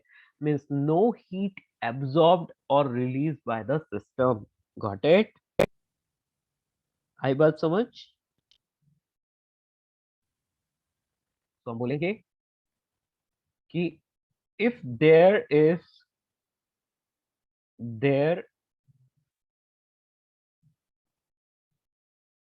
या फिर डायरेक्टली लिखते हैं, if no heat if no heat absorbed absorbed or released by the system, if no heat absorbed or released by the system, we can say due to insulating walls या non conducting walls. बेटा ये non conducting walls लिखने का reason यही है यहाँ पर कि आप लोगों को क्वेश्चन में कहीं पर भी नॉन कंडक्टिंग दिखे तो समझ लो डेल्टा क्यू 0 है ना.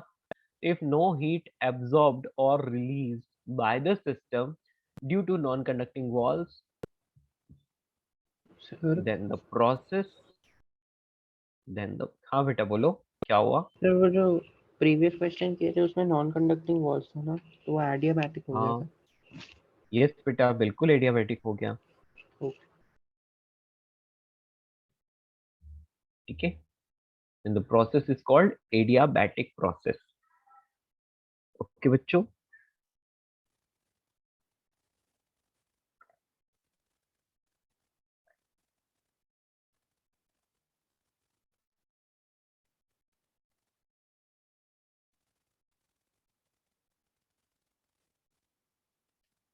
ठीक है. इसकी क्या इंपॉर्टेंट चीज है बेटा.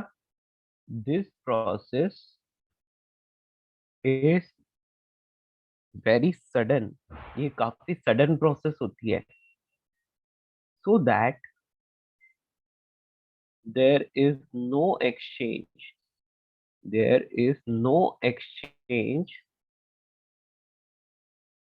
of heat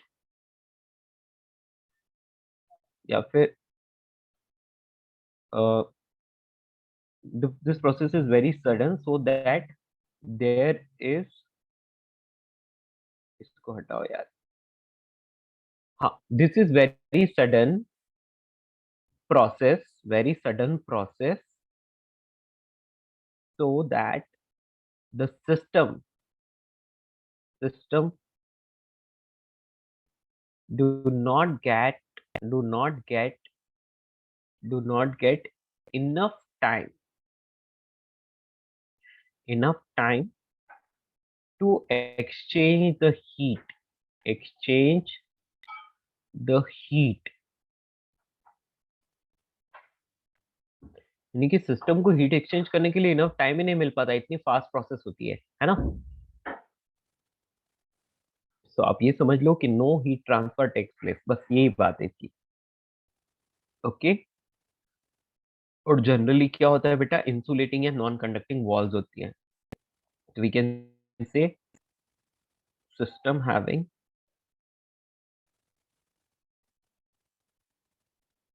इंसुलेटिंग या फिर नॉन कंडक्टिंग वॉल्स.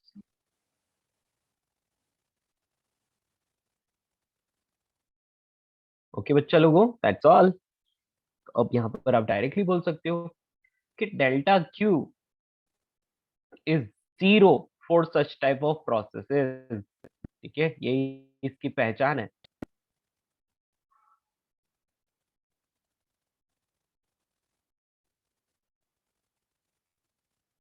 ठीक है.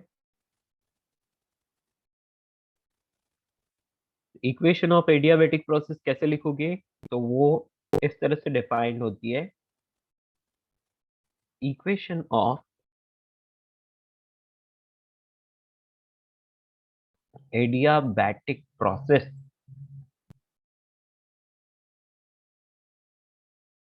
वो होती है बेटा PV raise to gamma is equals to constant.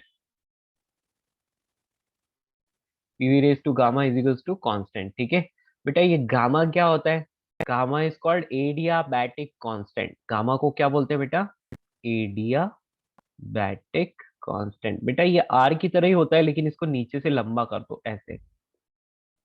ठीक है ना.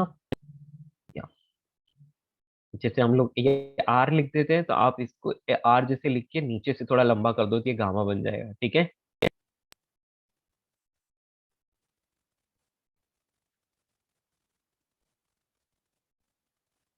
या अब मैं क्या कर सकता हूँ, देखो एक इक्वेशन तो ये हो गई. अब इसको हम लोग ना, इसकी फॉर्म को हम मॉडिफाई कर सकते हैं. किससे, आइडियल गैस इक्वेशन को तो फॉलो करेगा ही. तो from PV is equals to nRT. ठीक है, PV is equals to nRT को यूज करते हैं. बेटा एक बार मैं प्रेशर की जगह पर एनआरटी अपॉन वी लिखता हूँ तो मेरे को एक फॉर्मूला मिलता है, और मतलब एक दूसरी इक्वेशन मिल जाएगी। और एक बार मैं क्या करूंगा, v की जगह nRT अपॉन p रख लूंगा तो मुझे एक दूसरी इक्वेशन मिल जाएगी। ओके, तो हम बोलेंगे कि और जो इक्वेशन आएगी, तो from pv is equal to nRT, यहाँ पर हमें दूसरी इक्वेशन क्या क्या मिल सकती है, वो मिल सकती है t raise to gamma p raise to 1 minus gamma is equal to constant. तो ये वाली भी यूज की जा सकती है, ठीक है ना। ये कैसे आई, मैं नीचे इसका डेरिवेशन कर दूंगा, ठीक है। और एक और टी और वी की फॉर्म में भी देख लेते हैं, तो T V raise to gamma minus one is equal to constant, ठीक है। बेटा इतना समझ में आया, गामा क्या होता है वो मैं डिस्कस करूंगा, डोंट वरी।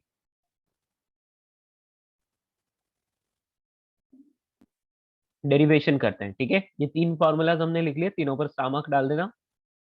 हाँ जी, देखो आपके पास फॉर्मूला है PV raise to gamma is equal to constant, ठीक है। अब क्या करोगे, अब पी की जगह एनआरटी अपॉन वी डाल दो, एनआरटी अपॉन वी, और यहाँ पर V raise to gamma is equal to constant. बेटा एन कांस्टेंट आर कांस्टेंट, बस यही चीजें हैं, यहाँ से समझ में आ गया, टी इज ओके। और ये v ऊपर आया तो -1 हो गई पावर, तो v रेस टू गामा और v रेस टू -1 मल्टीप्लाई होते हैं तो v रेस टू गामा -1 आ जाता है, दैट इज कांस्टेंट। ये वाली इक्वेशन प्रूव हो गई, यस। अब pv रेस टू गामा को फिर से उठाओ, और इसमें ना अब पहले p की वैल्यू डाली थी, अब v की वैल्यू डाल दो। तो v की वैल्यू आप डाल सकते हो nRT अपॉन p, कहां से, आइडियल गैस इक्वेशन से। पावर गामा लग रही है कांस्टेंट, क्या आया बेटा, तो p raise to 1 minus gamma t raise to gamma is equals to constant, आ गया, यस। तो सेकंड लास्ट इक्वेशन यानी बीच वाली इक्वेशन भी प्रूव हो गई, यस और नो, कोई दिक्कत किसी को। सर फर्स्ट वाले कैसे आई? फर्स्ट वाली कैसे आई बेटा, ये वी कैन से प्रैक्टिकली, मतलब एक तरह से ये पॉइजन्स लॉ बोलते हैं इसको, ठीक है। इसको पॉइजन्स लॉ बोलते हैं, ये लॉ है, मतलब ये प्रैक्टिकल से आया है, लाइक वी कैन से हम लोग इसको डिराइव नहीं कर सकते, ठीक है। Okay sir. सर एंड अगर प्रोसेस स्लो भी होता तब भी फर्क नहीं पड़ता ना, क्योंकि we are having insulating container. या बेटा इंसुलेटिंग वॉल है और प्रोसेस स्लो है तो चल जाता है, कोई बात नहीं। लेकिन सेमी कंडक्टिंग वॉल्स है, उस कंडीशन में आपको फास्ट प्रोसेस होना जरूरी है, ठीक है।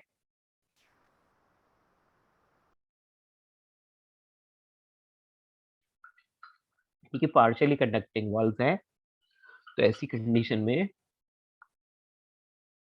सर तो जरूरी नहीं है ना इंसुलेटिंग कंटेनर होना चाहिए, सेमी हाँ कंटेनर बेटा, सेमी। यदि यदि पार्शियली इंसुलेटिंग कंटेनर है और वेरी फास्ट प्रोसेस है, सडन प्रोसेस है, सडन प्रोसेस है, उस कंडीशन में भी वो एडियाबेटिक ही होगी, ठीक है। Okay sir.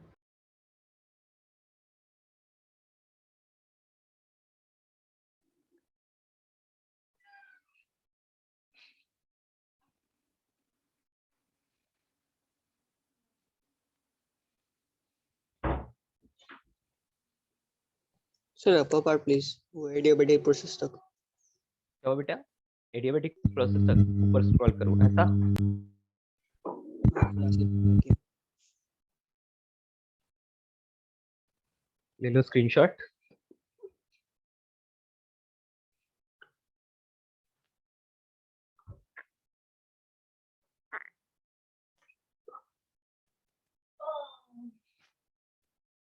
हो गया।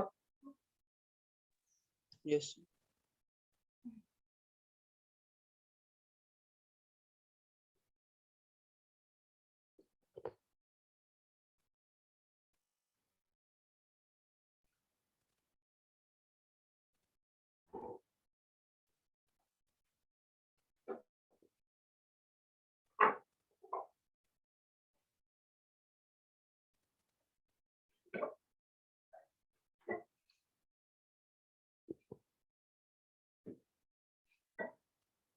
यस बच्चों, this one completed. Sir 1 second. यहाँ पर मैंने ये ऐसे ही डिराइव किया है, ठीक है ना, बाकी वो ऊपर वाले फॉर्मूलाज याद रखने हैं आपको।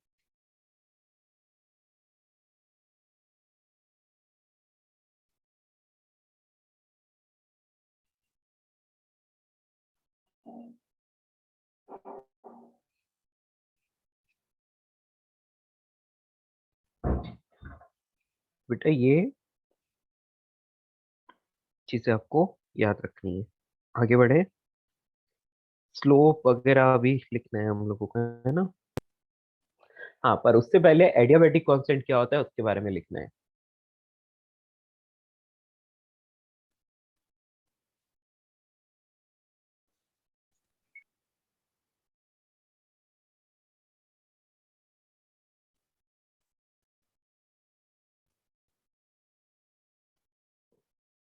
बेटा यहाँ पर मैं लिख रहा हूँ हियर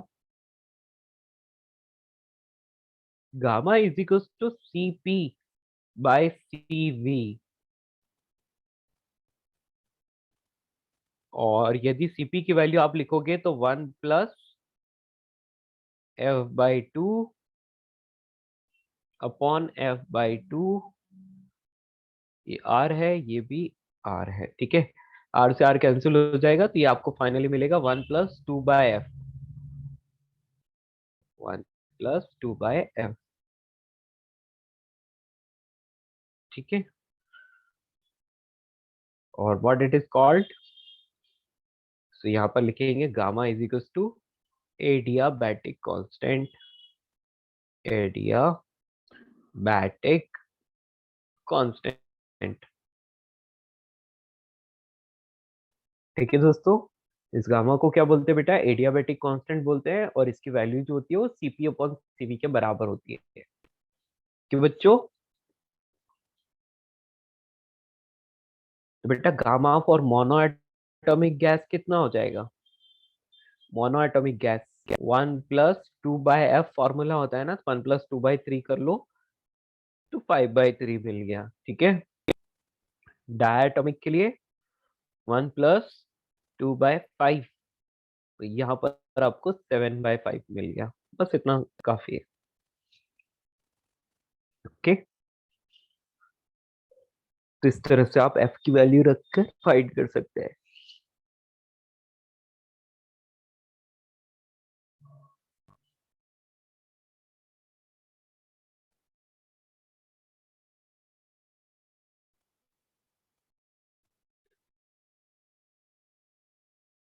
ओके,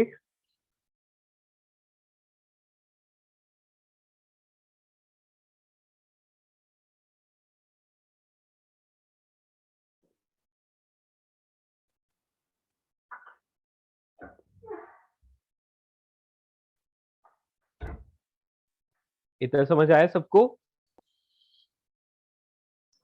हाँ sir, can you just scroll up? Yes. मतलब थोड़ा जूम आउट कीजिए ना, मैं थोड़ी देर पहले डिस्कनेक्ट हो गया।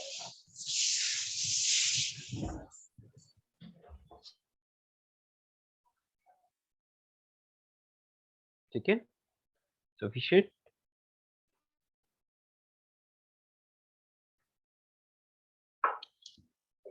तो जल्दी से इसको नोट कीजिए, फिर हम आगे बढ़ेंगे।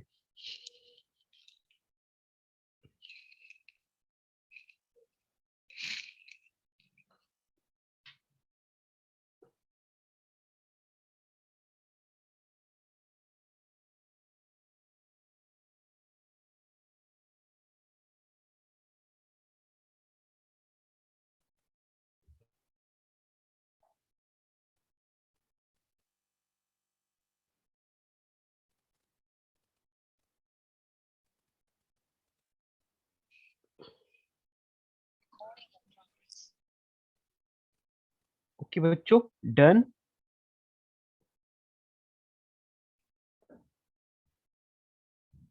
1 minute, sir.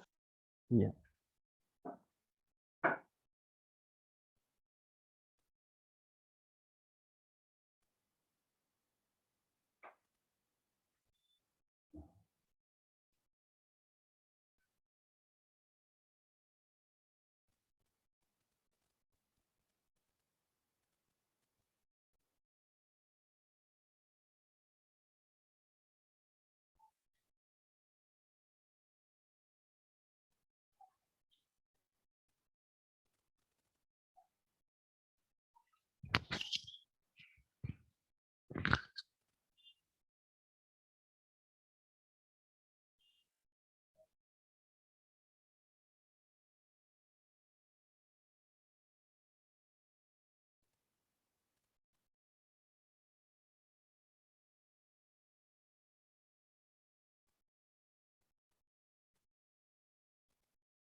Yes, बच्चों, done, over.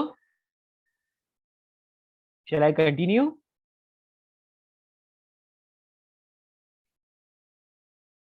Hello. Yes. Yes. Okay. सो बच्चों ये बेसिक सी चीज थी जो हमने कंप्लीट किया। अभी आगे बढ़ते हैं।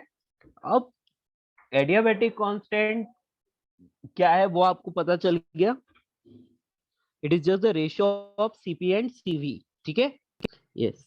अब मैं लिखता हूं नेक्स्ट चीज जो है स्लोप ऑफ एडियाबैटिक कर्व। तो slope of adiabatic curve, slope of adiabatic curve. और एडियाबैटिक कर्व की स्लोप क्या होगी? तो सबसे पहले मैं पीवी कर्व या फिर कर्व ड्रॉ करके और स्लोप वगैरह सब एक साथ कर लेते हैं ना। या तो सबसे पहले मैं यहाँ पर लिख लेता हूँ पीवी कर्व। पीवी कर्व यदि हम लोग ड्रॉ कर रहे हैं लेट्स से, तो वो कर्व बेटा आइसोथर्मल जैसा ही दिखता है, क्योंकि PV is equals to constant होता है आइसोथर्मल में, या PV raise to gamma is equals to constant है।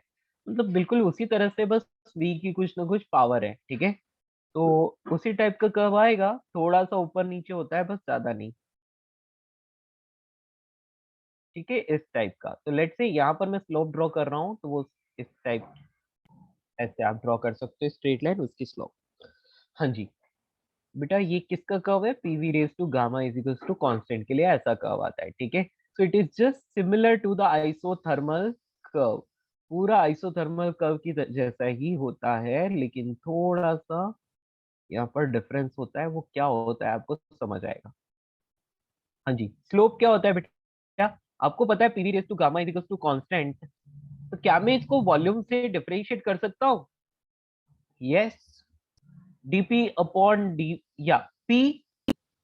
सबसे पहले आप क्या करोगे, यहां से p को as it is first function into differentiation of second, तो gamma v raise to gamma minus 1, okay, plus v raise to gamma as it is, और यहाँ पर p का differentiation is dp upon dv is equals to 0। ठीक है। मैंने सिर्फ volume के रेस्पेक्ट में पूरी टर्म को डिफरेंशिएट किया, यूवी रूल लगा लिया, यानी कि प्रोडक्ट रूल। तो यहाँ पर मुझे dp अपॉन dv की वैल्यू मिलती है। इसको पूरे को यदि आप सॉल्व करते हो तो आपको मिलता है minus of gamma p upon v, that's all. Minus of gamma p upon v मिल रहा है। तो ये आपको मिल रही है स्लोप ऑफ आइसोथर्मल प्रोसेस, है ना। ये स्लोप में सॉरी आइसो अरे यार, एडियाबैटिक प्रोसेस जो कि आइसोथर्मल की फॉर्म में आ जाएगी, है ना। तो आप यहाँ पर लिख सकते हो slope of adiabatic process, adiabatic process is equal to gamma times of slope of isothermal process. Yes or no? Correct ना। ये दोनों में क्या आ गया? रिलेशन आ गया।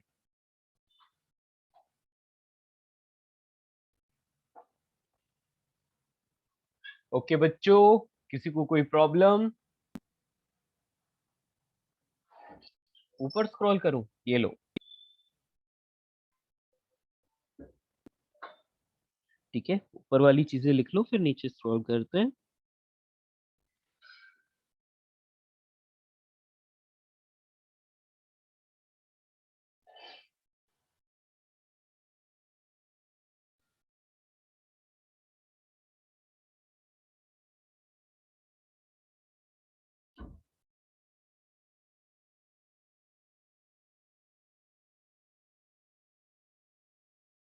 ओके, ये सब नोट किया?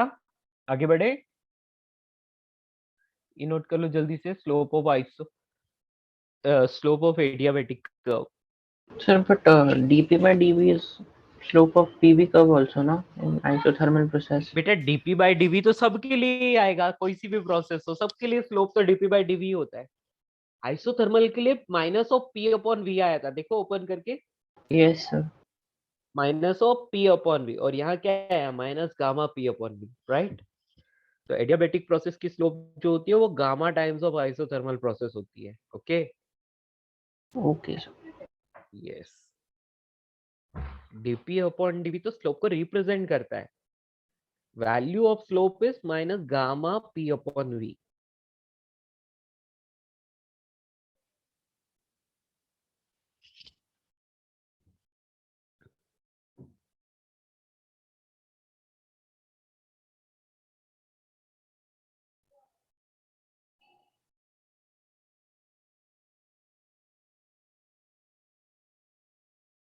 आया समझ?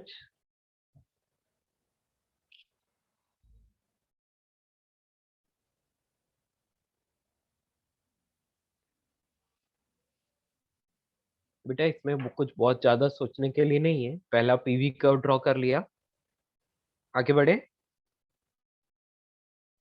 1 minute. हम्म,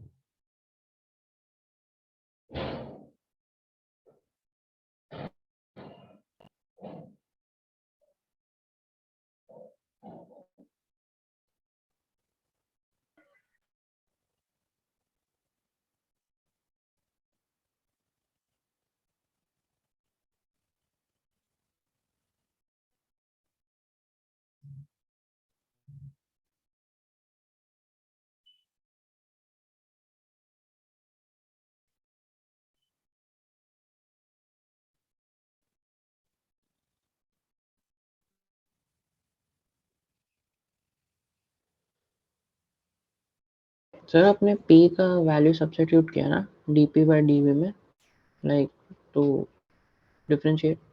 मैंने किसी का वैल्यू सब्स्टिट्यूट नहीं किया, मैंने सिर्फ इस पीवी रेज टू गामा को वॉल्यूम के रेस्पेक्ट में डिफरेंशिएट कर लिया वी के रेस्पेक्ट में, तो ऐसा आया। फिर इसको फर्दर सॉल्व किया तो मेरे को ये डीपी अपॉन डीवी की वैल्यू ऐसे मिल गई। मैंने कुछ भी अलग से वैल्यू ला के यहाँ सब्स्टिट्यूट नहीं की। Sir we could have done like this dp by dv and then P को वो वाले फंक्शन से सब्स्टिट्यूट कर लो, constant upon v gamma. Constant upon V gamma मतलब मैं समझा नहीं, फिर से बोलो। Hello. Sir like I write dp by dv, हाँ, देन उसके बाद from there I am substituting value of P like constant upon v gamma, okay. And then उसके बाद फर्दर सॉल्व किया। तो सी ये आ रहा है, इसको आगे सॉल्व नहीं करना है, इसको ऐसे ही रखना है। आपके पास प्रेशर की वैल्यू है, आपके पास वॉल्यूम की वैल्यू है, आपके पास गामा की वैल्यू है, तो आपको स्लोप मिल जाएगी। ठीक है, no need to solve further. Okay, okay sir. बस यही इसका आंसर है।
ठीक है,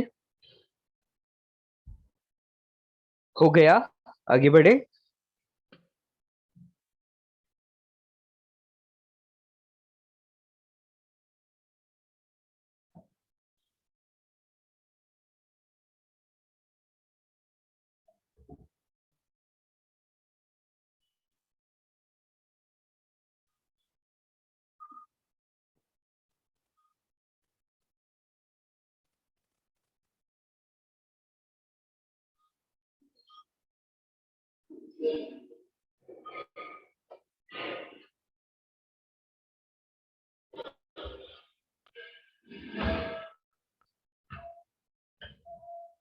ओके बच्चों, क्या हम आगे बढ़ सकते हैं?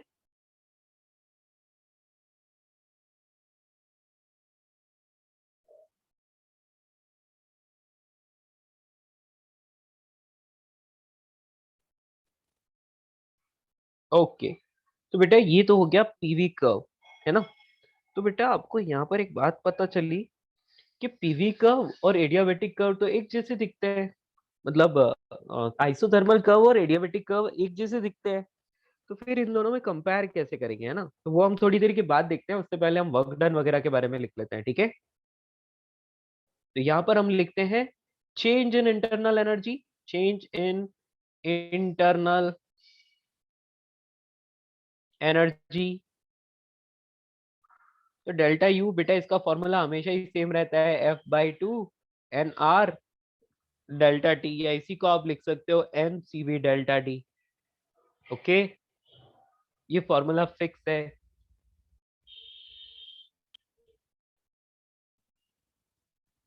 ठीक है, ये दोनों ही फॉर्मूला एक ही चीज है और हमेशा चेंज इन इंटरनल एनर्जी की कोई भी प्रोसेस हो उसके लिए यही आता है, ठीक है। नेक्स्ट, डेल्टा क्यू 0 होता है, वो आपको पहले से पता है, राइट, शुरुआत में ही लिख लिया था, हीट एब्जॉर्ब्ड और रिलीज्ड और रिलीज्ड। तो आपको एक और बात पता चली, hence from first law of thermodynamics, so delta Q is equals to delta U plus W होता है। तो मतलब वर्क डन जो होगा वो negative of change of internal energy के बराबर होगा। मतलब आप इसको minus of F/2 N R delta T लिख सकते हो, कोई दिक्कत नहीं, ठीक है। अब बात यह है कि F/2 N R delta T, लेकिन क्वेश्चन में आपको F नहीं दिया हुआ है, लेट से आपको गामा दिया हुआ है। क्या दिया हुआ है? गामा। तो बेटा गामा की फॉर्म में इसको कैसे लिखें? तो आपको एक चीज पता है क्या, कि gamma is equal to 1/1 plus 2/f होता है। ओके, यहां से मैं F/2 की वैल्यू फाइंड करूं तो कितना आता है? यस, ये गामा, ये 1 उधर चला जाएगा, गामा -1 और उसका रेसिप्रोकल, तो 1/गामा-1। यस दोस्तों, एम आई राइट और नॉट? Yes yes. तो बेटा F/2 की वैल्यू ये है, तो मैं F/2 की वैल्यू सब्स्टिट्यूट कर लूं यहाँ पर, तो मुझे क्या मिलता है? W is equals to N R delta T upon, यहाँ पर आप लिखेंगे गामा-1, वो minus sign as it is है ना, ये वाला minus sign as it is है। ओके, अब इस साइन को ये गामा नीचे गामा वाले में ले लो चाहे तो, है ना, या फिर अंदर ना भी लो तो भी चलेगा, कोई बात नहीं। एन आर यहाँ पर आप लिख सकते हो क्या, T final minus T initial, है ना, और नीचे कौन है? गामा-1। ओके, तो आप यहाँ पर इस माइनस साइन को अंदर ले लो, तो N R T initial minus T final upon gamma minus one. या तो इसको ऐसे याद रख लो, या तो इसको ऐसे याद रख लो, या फिर इसको ऐसे याद रखो, W is equals to N R delta T, कहाँ गया, ये रहा। तो हम इसको ऐसे भी याद रख सकते हैं कि N R delta T upon 1 - gamma. आपको कौन सा अच्छा लग रहा है, आपकी इच्छा, है ना। एक तो ये हो गया, और दूसरा एन आर डेल्टा टी, यानी कि N R T final minus T initial upon 1 - gamma.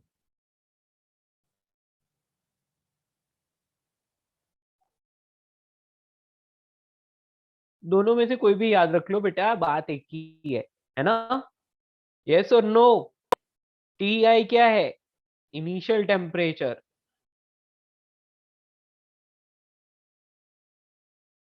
और T F is final temperature. Okay,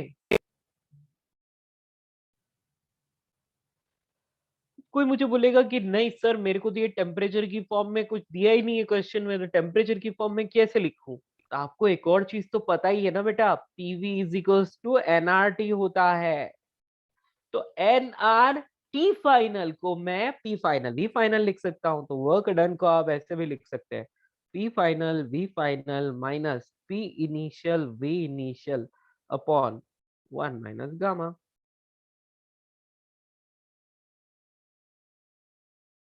any problem to anyone? ठीक है,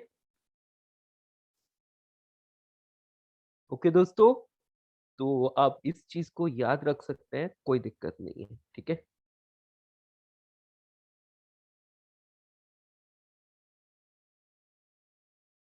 चलिए अब मैं स्क्रॉल कर लेता हूँ। बेटा ये वाली टर्म सबने लिख ली थी, राइट?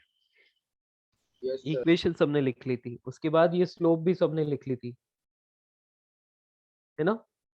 यहाँ से लिख रहा था change in internal energy. Yes, copy paste this. क्या बोल रहे हो बेटा, नहीं सुनाई दिया? Hello, A little more down. Please scroll a little more down. More down. या बच्चों बाकी सबने यहाँ तक लिख लिया? वेट सर, बाकी इतना नोट कीजिए, फिर मैं आगे बढ़ाता हूँ, ठीक है?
Sir, please scroll.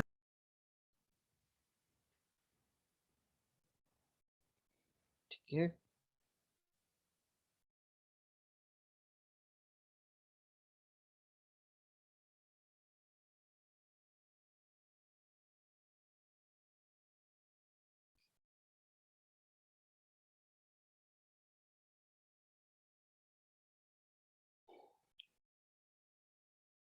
बेटा कोई है जो नहीं? ठीक है, fine.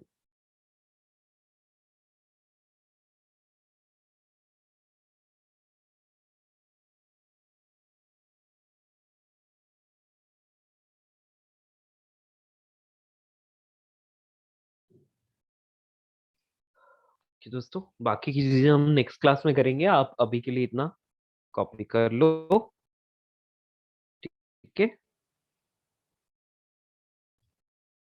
Can you scroll down? Yes बेटा, इसके नीचे कुछ है ही नहीं, ओके?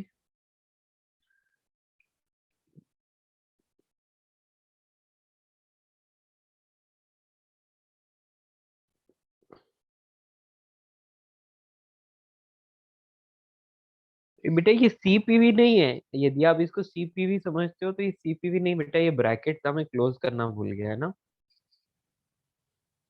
मेरा कहने का मतलब था ये PV is equals to NRT होता है ना, तो सी पीवी नहीं था, ये ब्रैकेट था ऐसे।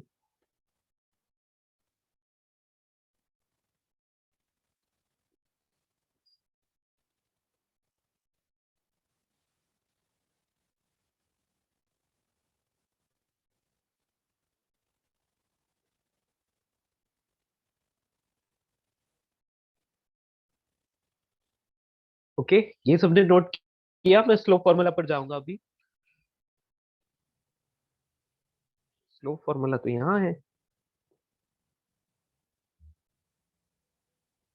ठीक है, टेक स्क्रीनशॉट फास्ट।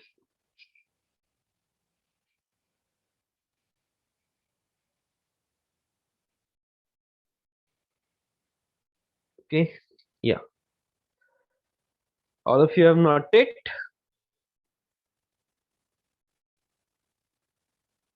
ये रहा बेटा, ये फाइनल है ना, इसके नीचे कुछ नहीं है।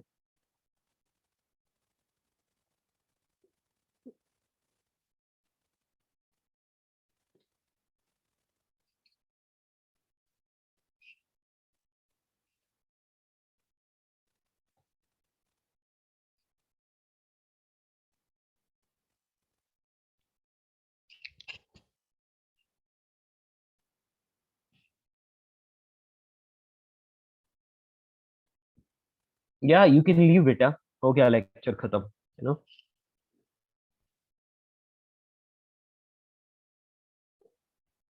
ओके बच्चों, so that's all for today, see you in the next class.